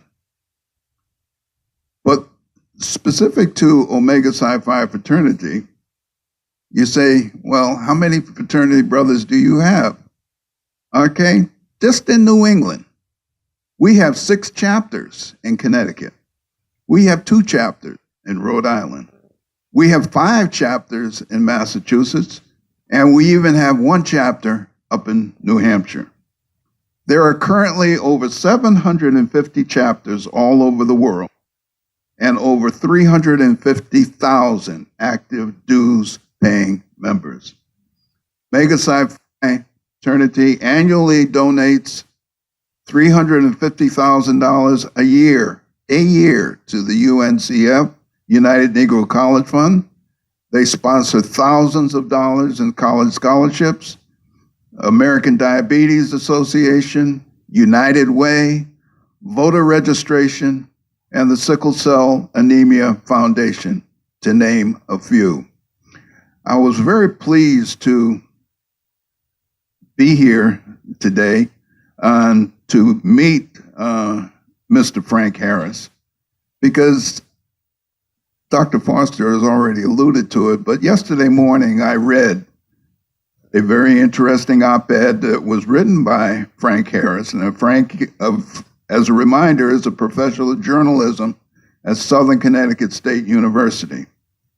And he was referencing in his article what the 400th means, which is the reason we are all here. The 400th represents, in his words, the beginning of the horror that in varying degrees wound its way through the bloodlines of the descendants of Africans in America. For the record, the time of the African presence in America tilts toward 246 years enslaved and 154 years free. And yet, those free years have been fraught with struggle and strife. Just some food for thought. Thank you. Thank you. Let me quickly ask all the members of Omega Psi Phi fraternity to stand up, please.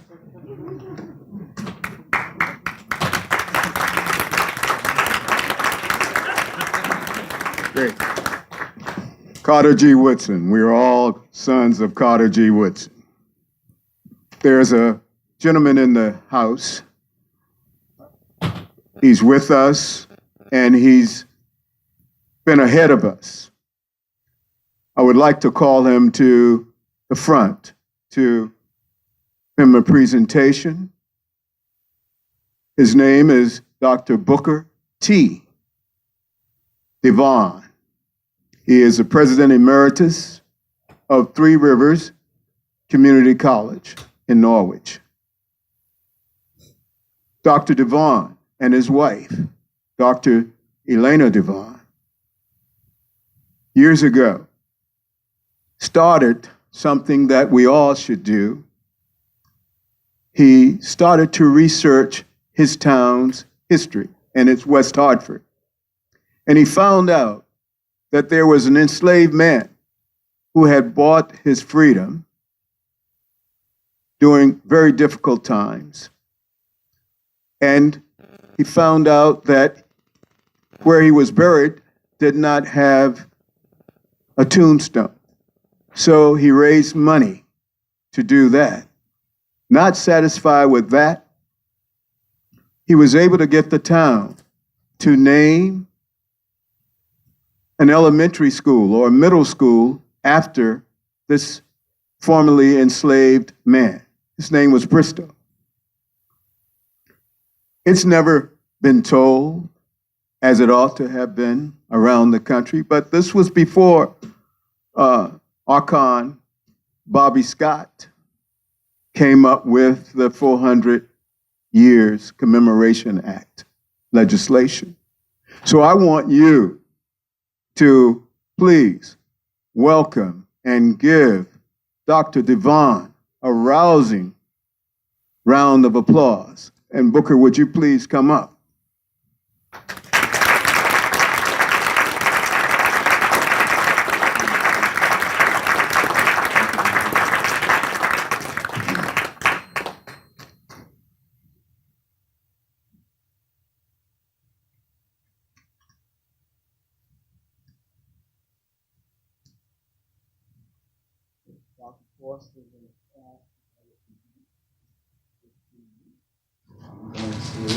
On record. And repeat those on set.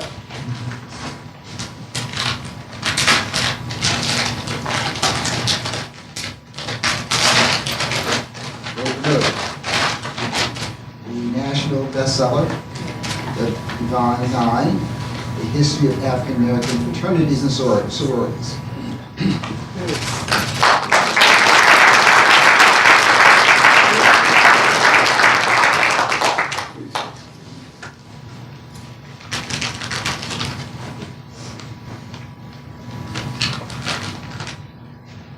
Thank you very much for this honor. This is quite a surprise. I did not know that this was going to take place. I was asked to come and talk about this in Bristol that I did quite a bit of research about. So, you want me to say something about the events leading up to the? We got you. That's it. Okay. That was it. That was Bristol. Thank you. Thank you. Thank you. Thank you.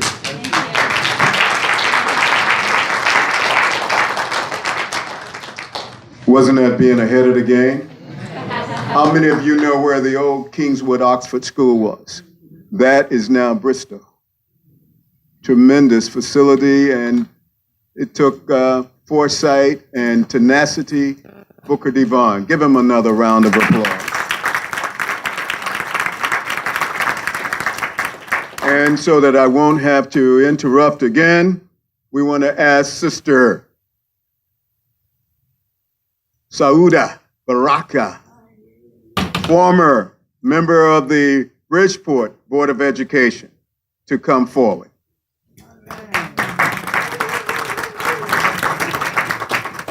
Sister Baraka was on the board when the first African American History Project and curriculum was mandated, and it was due to her tenacity.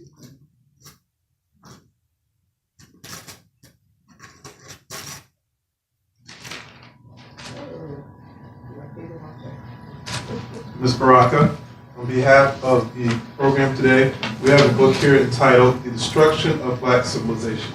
Thank you.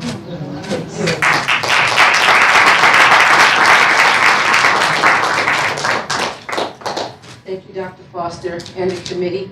This is one of my favorite authors, the backbone of what I struggle. And I'd like to say Bridgeport Board of Education did pass a mandate that students graduating from Bridgeport Public Schools must graduate with having taken African American Studies, Latin Caribbean Studies, or Perspectives on Race. So it is a mandatory requirement. We are a school district of about 96% African American and Latino. It is imperative that our children know about themselves, who they are, where they came from, because research shows that they will be successful if they understand where they come from.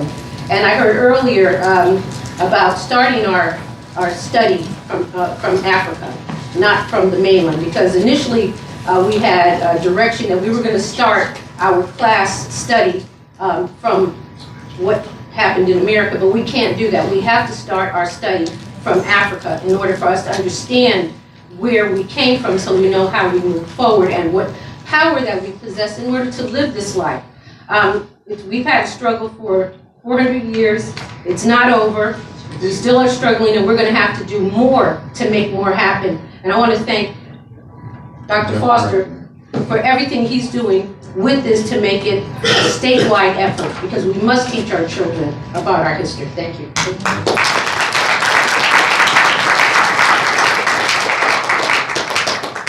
We're really moving along. We didn't start at 10, you know, and it wasn't because it was CPT time. But we will end within the time frame that would be acceptable to all of you. Next is Tamara Lanier. Tamara, 2 minutes and 56 seconds.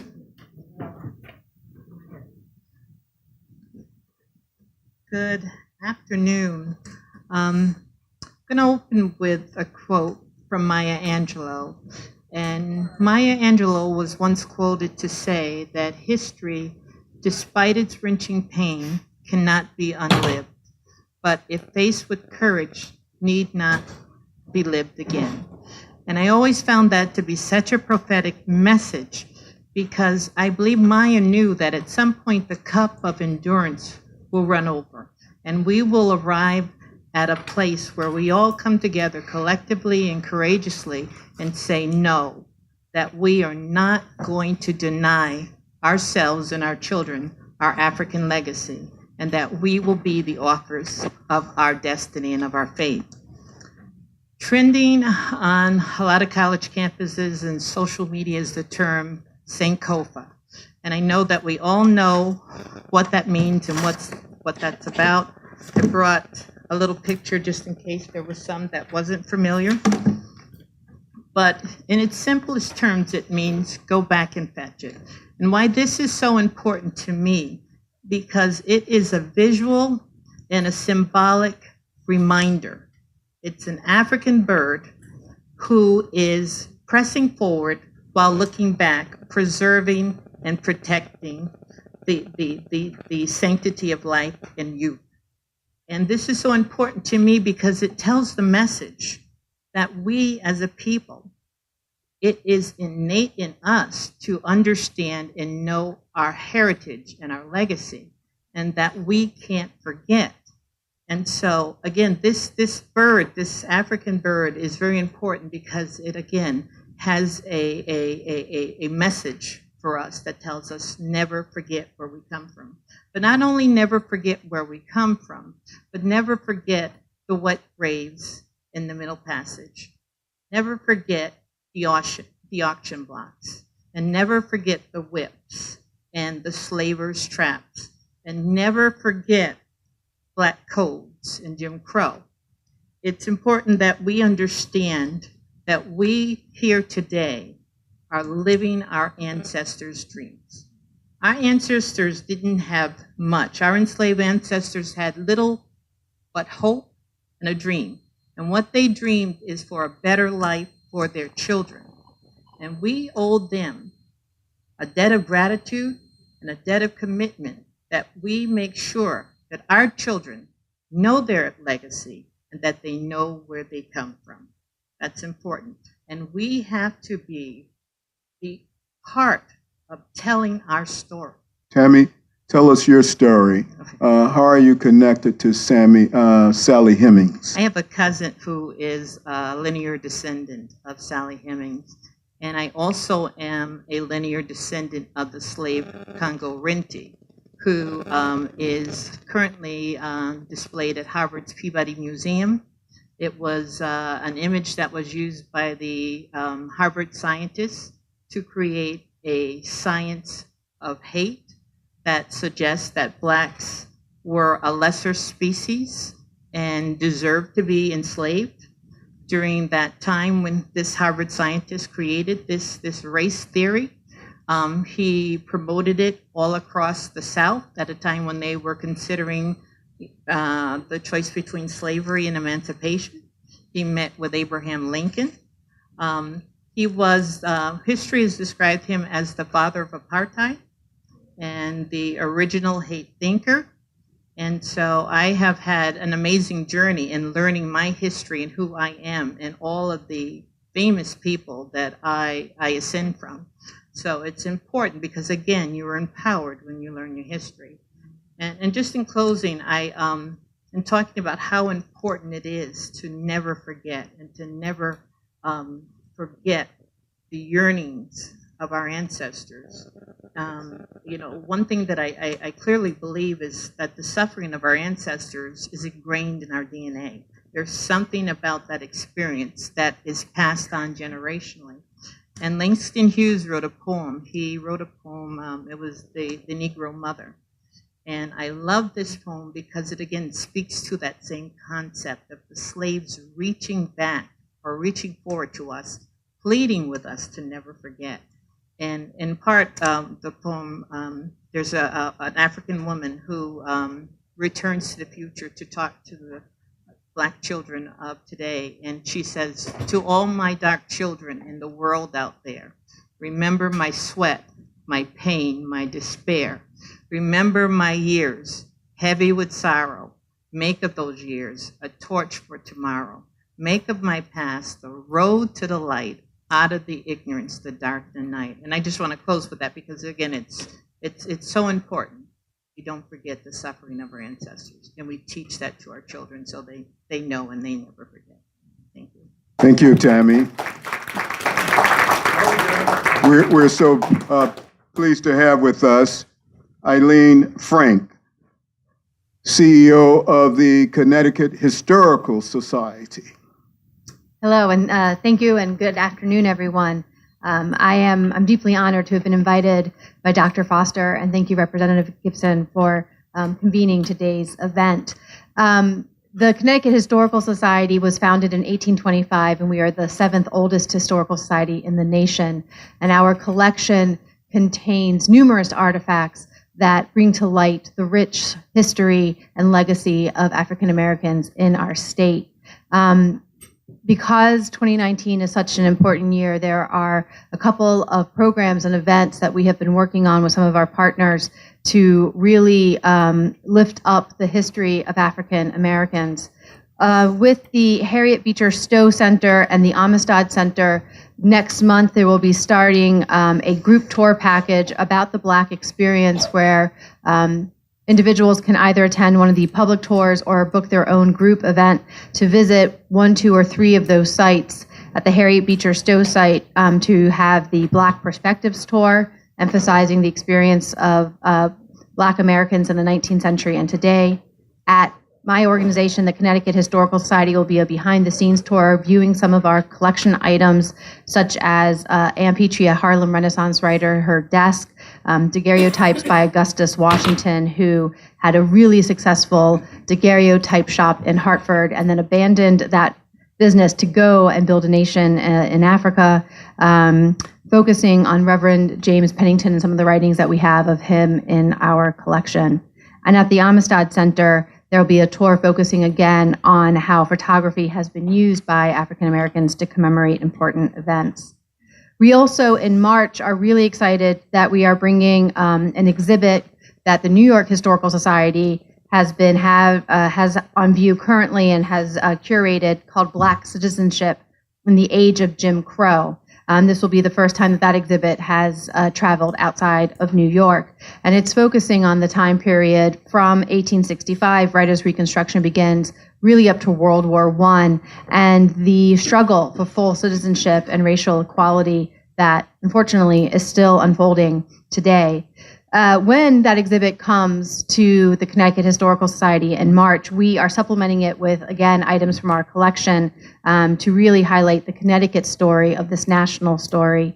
And so we have things such as a marriage certificate from 1878 between David Hall and Zora Evans, a letter from Frederick Douglass, an 1863 letter from Frederick Douglass recommending George Downing to become the brigade quartermaster of the colored troops, the correspondence of Rebecca Primus and Addie Brown, who were Hartford African-American women who had this really rich and deep correspondence once Rebecca left to go teach at colored schools in Maryland and faced a world very different from what she had here in Hartford. And we also have several documents that, of course, show the more negative side of life, such as an insurance certificate taken out on Negroes Oak Leaf Insurance Company issued in 1856. So that would have been insuring your enslaved property. We have the racist bank toys that were created, and we have a broadside by Oliver Ellsworth, not not the revolutionary one, but the 19th century one, who was against the 15th Amendment and trying to convince the residents of Connecticut to be against the 15th Amendment. So I hope that you will be able to experience those things, as well as just visit the Connecticut Historical Society and see some of the rich collections that we have, which are always available at our research center. And I would like to say that we are an ally of this House bill, and we hope that it is successful in legislation, because teaching African American history is teaching history, and it's so important for all of us to know. Thank you. Let's give her a big round of applause. We are now going to hear from Wendy Tyson Wood.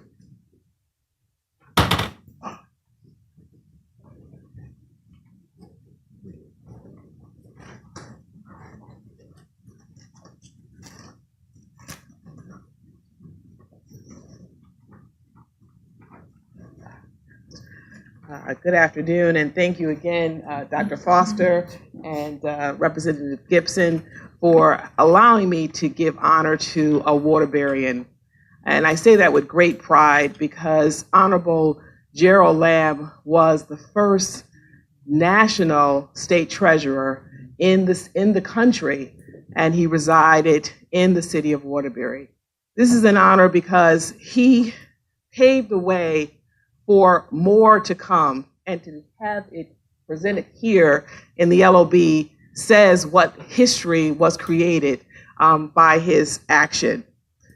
His words was, "Our nation cannot afford the luxury of stagnation of the intellectual, cultural, economic developments, nor can we, you as individuals, permit those around you to fall into the patterns of indifference, apathy, and lack of concern for ourselves and our fellow man.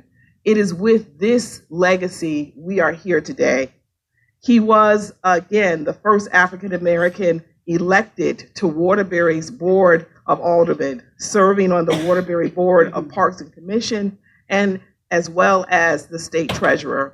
He led a path in the city of Waterbury, and as a Waterburyan, I am proud of that path, because it has emboldened me to make sure that this legacy does not die at his perils. He did a phenomenal work for making sure that we were a part of our government process and that we were a part of our education. I would be amiss to mention that his wife was also the first African American teacher in the city of Waterbury public school system. Today, we also celebrate many other firsts. Our Congresswoman Johanna Hayes, who was from the city of Waterbury. This tells our students that we can be more than we were born to be. He came to Waterbury from North Carolina as a dental technician. He ended up being the general manager of the Waterbury Dental Laboratories, later on to be the first commissioner, banking commissioner in the state of Connecticut. Again, I give you the charge that we have you have our complete support in this legislation in terms of bringing students, in terms of continuing to push this forward as much as possible. And I thank you for giving honor to the Honorable Gerald A. Lamb. Thank you.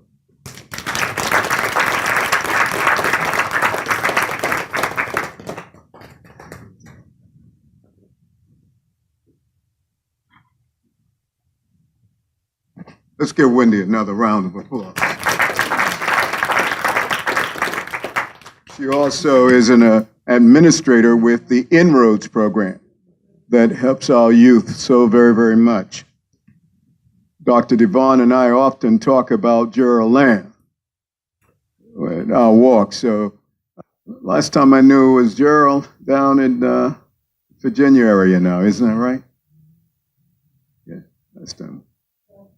Oh, 2014, okay. Yeah. Well, now we want to get our new president, Madam President Maxine Robinson Lewin. Good evening, everyone. Today, as we commemorate the 400 years of African American history, today I speak to you about the contributions of Shirley Chisholm. Shirley Chisholm was born in Brooklyn, New York in 1924. She was an American politician, educator, and author. In 1968, she became the first Black woman elected to the United States Congress and served terms from 1969 to 1983. She also advocated for African Americans both in and out of her district and advanced the goals of racial equality. She supported programs that provided housing and education aids to cities, voted to uphold law and would end discrimination and federally funded jobs, and promoted new anti-discrimination legislation. She was also one of the founding members of the Congressional Black Caucus and Congressional Women's Caucus. In 1972, Shirley Chisholm made history when she became the first Black candidate for a major party's nomination for president in the United States, and the first woman to run for Democratic Party presidential nomination with her campaign slogan, "Unbossed and Unbought." Shirley Chisholm was feisty and daring to speak her piece and challenge the system, making it known our children, our jobless men, our deprived, rejected, and starving fellows, our dejected citizens, and must come first. We now have our very own Shirley Chisholm and Johanna Hayes, the first African-American woman elected to the United States Congress representing the state of Connecticut, who will continue to advocate for the people of color and understand the importance of education. I myself am a product of Hartford Public Schools and a graduate of Weaver High School, and grateful that I had educators who looked like me and understood the importance of teaching us our history. It is imperative that we continue to advocate for the House Bill 5009 and advocate for racial equality and education for our students of colors and ensuring they are exposed to their history. Thank you. Thank you, Maxine. Now, we would like to hear from a very special guest, Dr. Joanne Berger Sweeney, President of Trinity College. Good afternoon. Good afternoon. And thank you for being here today to celebrate our amazing history.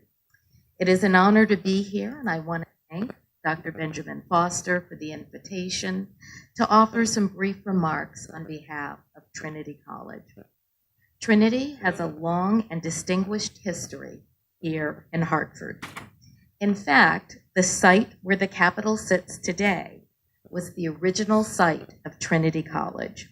The college sold the land to the city of Hartford in 1872 for $600,000. Quite a steal of a deal, don't you think? The city went on to work with the state to build our beautiful state capitol building that opened in 1879. Trinity College is a long-standing institution who has an outsized impact in contributing to the vitality and growth of our home community, Hartford. I'm particularly excited to be president at this time as we prepare to celebrate a significant historical milestone as we approach our bicentennial anniversary in 2023. And I must remark today that January 11th, 2019, we are celebrating the 50th anniversary of coeducation. President Lockwood and the trustees voted to admit for the fall of 1969, 50 years ago, women. I would also like to note I am especially proud to count among our distinguished alumni, Dr. Foster. As a college president and as the first female and first African-American president of Trinity College, discussions like are happening today are highlights of my academic career.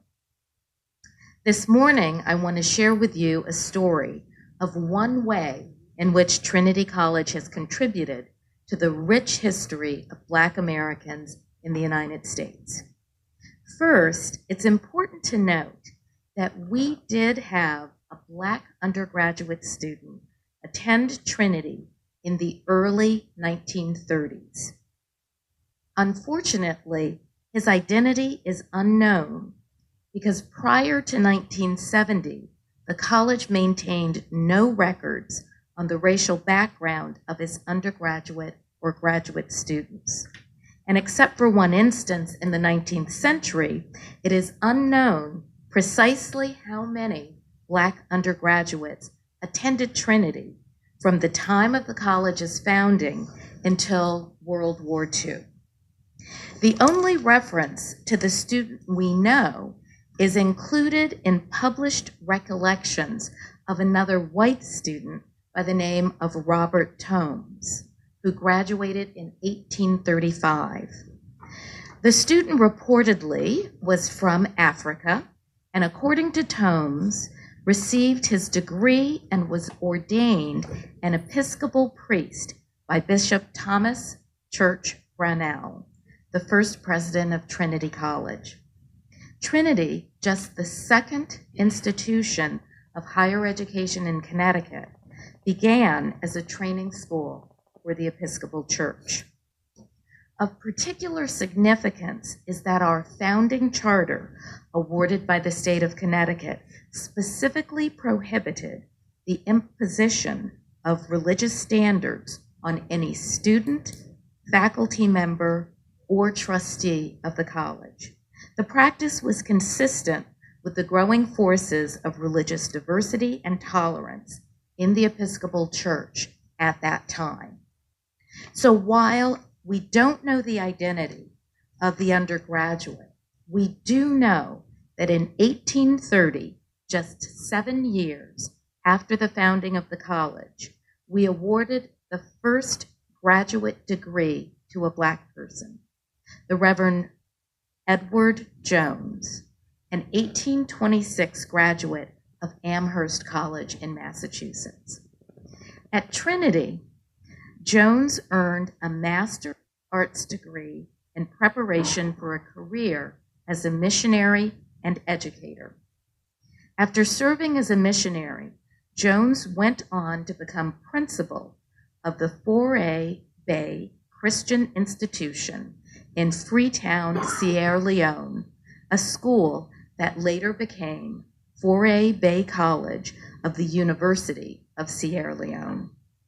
It was the first college in West Africa.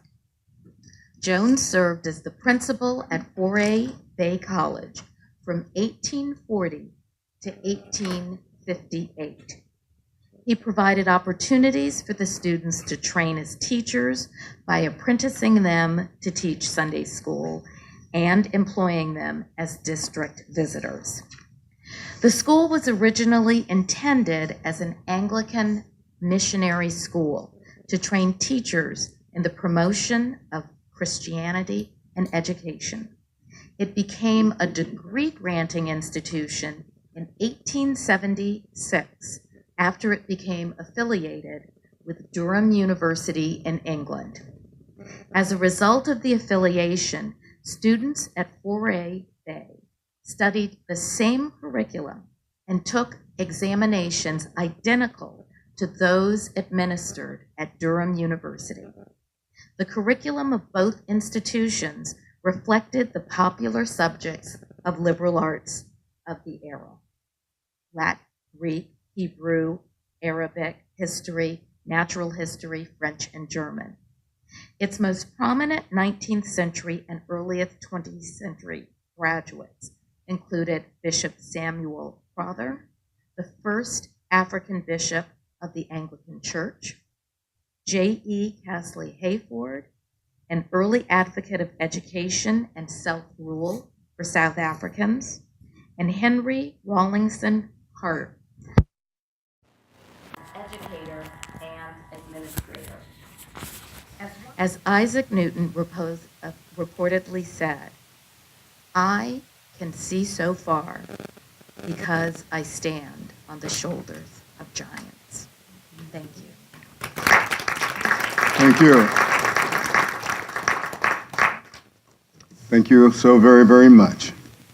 we come to that point where we want to now hear from Elizabeth Norman. There are two Normans, and so Elizabeth was left off the program, and she's going to stay within 3 minutes and 56 seconds and tell us about Marian Anderson. Marian Lucille Anderson was born on February 27, 1897, in Philadelphia, Pennsylvania. She was the eldest of 3 children. Her singing talents were first identified when she sang in the choir of Union Baptist Church at the age of 5 years old. Her father passed away when she was 12, and she was only able to take her voice lessons funded by donations made by church members. After high school, Miss Anderson applied to a local music school, but was rejected because of the school's no coloreds policy. She continued her private voice lessons. Shortly thereafter, Miss Anderson entered a voice competition sponsored by the New York Philharmonic Orchestra. She won. In addition to a monetary prize and a concert with the orchestra, Miss Anderson, after being signed with one of the most influential agents in the classical music business, went to Europe for a very successful concert tour.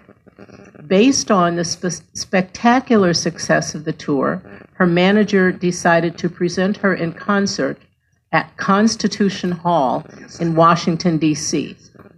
This theater is owned by the Daughters of the American Revolution. She was not able to sing the concert because all contracts for Constitution Hall included a white artists only clause. When then First Lady Eleanor Roosevelt became aware of that situation, she first resigned her membership in the DAR and then made other arrangements for Miss Anderson to perform in the nation's capital. On Easter Sunday, 1939, 75,000 people watched in person and millions listened via radio to Marian Anderson give a concert on the steps of the Lincoln Memorial. Miss Anderson's career consisted of mainly solo recitals and appearances with orchestras. However, in January of 1955, she became the first African American to sing a role with the New York Metropolitan Opera. The role was Ulrica in Un ballo in maschera by Giuseppe Verdi. Miss Anderson's repertoire consisted primarily of art songs and many, many Negro spirituals. In 1943, Miss Anderson married the architect Orpheus H. Fisher, and they purchased property in Danbury, Connecticut. They specifically moved to Danbury. They had been looking many places to establish a home. Danbury was the only place that would sell property to African Americans. So that's why they moved to Danbury. Mr. Fisher passed away in 1985, and Miss Anderson remained a resident of Connecticut until 1992. For almost 50 years. The rehearsal studio that Miss Anderson used has been preserved and turned into a museum. Marian Anderson performed at the inauguration of John F. Kennedy and Lyndon Baines Johnson. She also sang at the 1963 March on Washington. And in 1994, Miss Anderson was among the initial inductees of the Connecticut Women's Hall of Fame.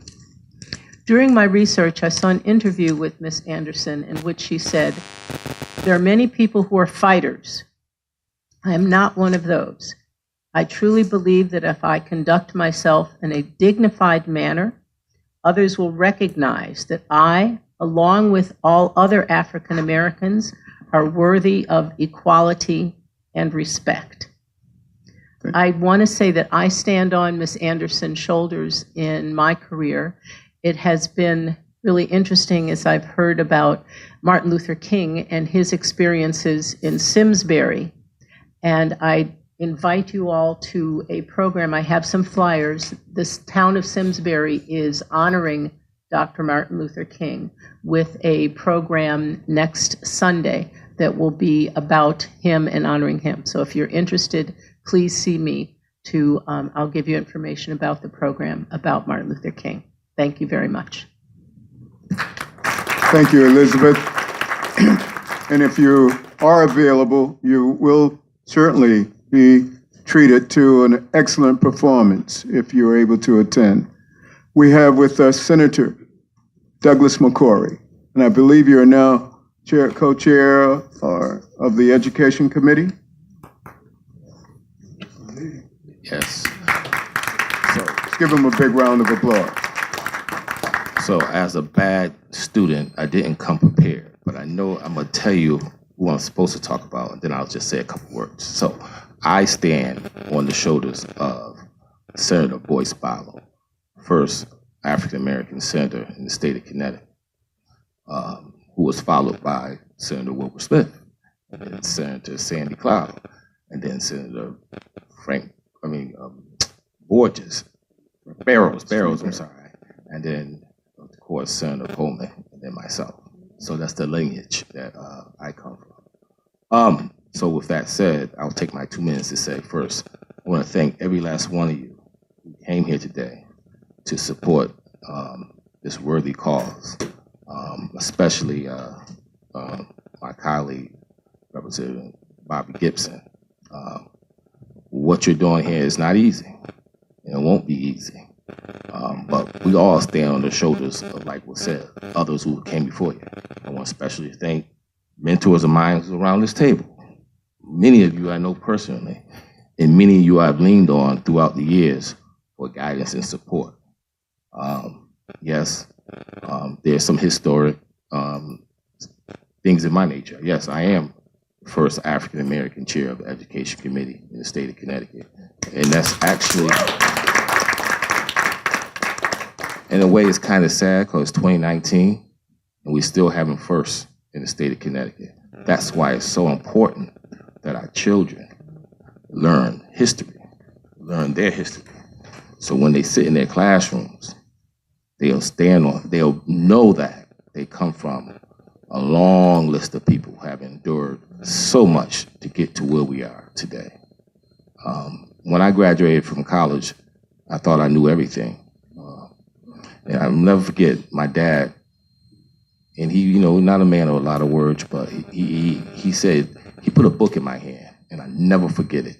It was a book about Paul Robeson. It was Here I Stand. And he told me to read this book. Now, he never graduated he didn't graduate from high school. That book turned my whole life around. Because once I learned about Paul Robeson, I began to learn more and read more and more and more and became a historian. And I read every single day about our people and what we have came from. And if we can give all students in the state of Connecticut just a little bit of that information, I think that will serve all of our people in a great way. So it's important that we move this legislation forward. And it's very important for every last one of you to come here to testify. I'm going to say the word again, testify on this legislation when it comes before you. It's very important that our colleagues see you, just like you here today, when this legislation comes before you, to testify about the importance of all children having this required, that they learn this. We've done it before. We're going to do it again.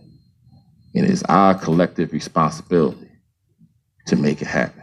It's a coincidence that I'm chairing the committee. It's not a coincidence that this legislation is before us this year. Thank you, and I have to go. Thank you.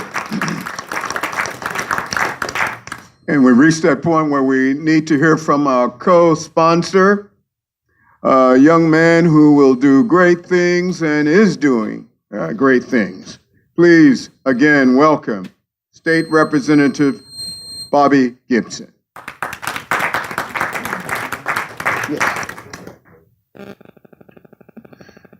Well, good afternoon. I will just say this has been an outstanding event. There was never a dull moment. We've been here in a while to invest this time in this event, not only just to be here, to be seen, but we know the importance. And as I heard the words of everyone in this room, I think we've come together. And again, before we started, I spoke about our students, and I spoke about the people in this room, and we can from different colors and backgrounds and stations in society. And now I think after we've heard this, we are more than united in this cause. As my colleague, Senator McCauley just said, this is going to be a heavy lift. Just because we want it to happen doesn't mean it's going to happen.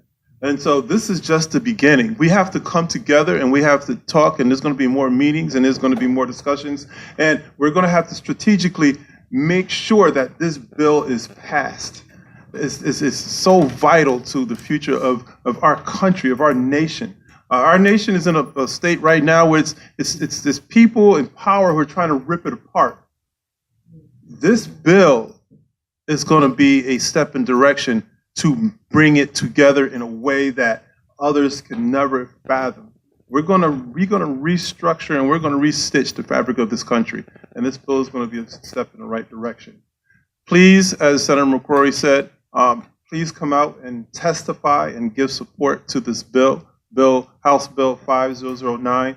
Talk to others and let them know what you witnessed here today. Thank you for coming out. Have an outstanding afternoon and have a great weekend. Thank you. I can't tell you enough how pleased we are that you came out, and again, how honored we are to have Representative Bobby Gibson carrying the bail for us. He's carrying the bail, if you understand. Now, again, I want to salute Dr. Booker DeVaughn because he and his wife did it without any help. And they have buildings named and so forth, so on. So we can do this. And I just want to thank you again. Having said that, we will now close with a benediction from a person who represents what is known as the Freedom Church, the African Methodist Episcopal Zion Church. Let us pray. Most Holy God, we thank you for all that was done in this place, what was said. And Lord, we pray that what has happened in this assembly does not stay in this assembly, but we take it out and we spread the word. We share our story. And Father, I pray that you will bless our faithful leaders, bless Dr. Benjamin Foster Jr., bless the Honorable Bobby Gibson, and bless the House Bill 5009, that it may pass. And God bless us all, strengthen us, empower us, that we may go forth and not just tell the stories that people will be aware, but that their lives will be changed and transformed and empowered.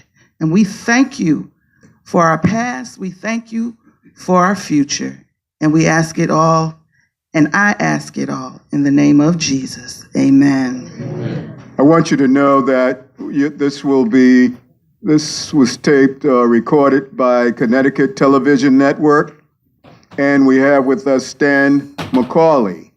And Stan has access.org.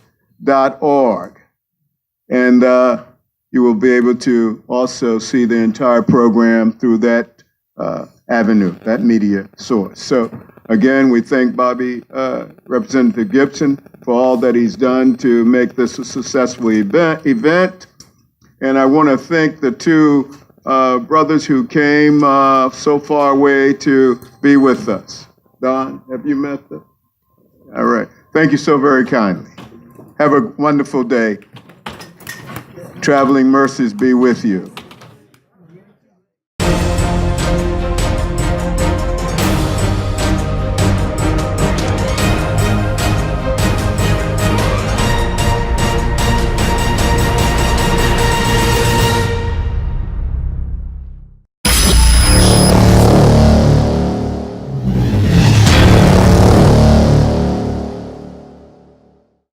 My name is Nyesha McCauley, and I do business as Light Source Productions. I provide professional services in the area of strategic video communications. First, what we do is we help you craft your message using what I call the rule of the 5 W's: who, what, when, where, and why. We do event documentation, content acquisition, full-scale productions, editing, and of course distribution through our social media television network. And with social media, video is more important now than it has ever been. Whether you're talking big business, small business, nonprofit, church, or just an individual. Let's say you're planning an event, a wedding, whatever the case may be. But let's say a big event, but no video. And you spent all this time, all these hours to put this event on, and maybe 100, 200 people attend the event. But more important than that is that thousands could attend by watching it on social media. But of course, you don't think about this until after the event is over. You can't afford not to capture it for social media. And despite what people think, I am affordable. Give me a call. Let's plan your next video project and share it with the world on my social media television network. I promise you that you will have the attention of one person, me.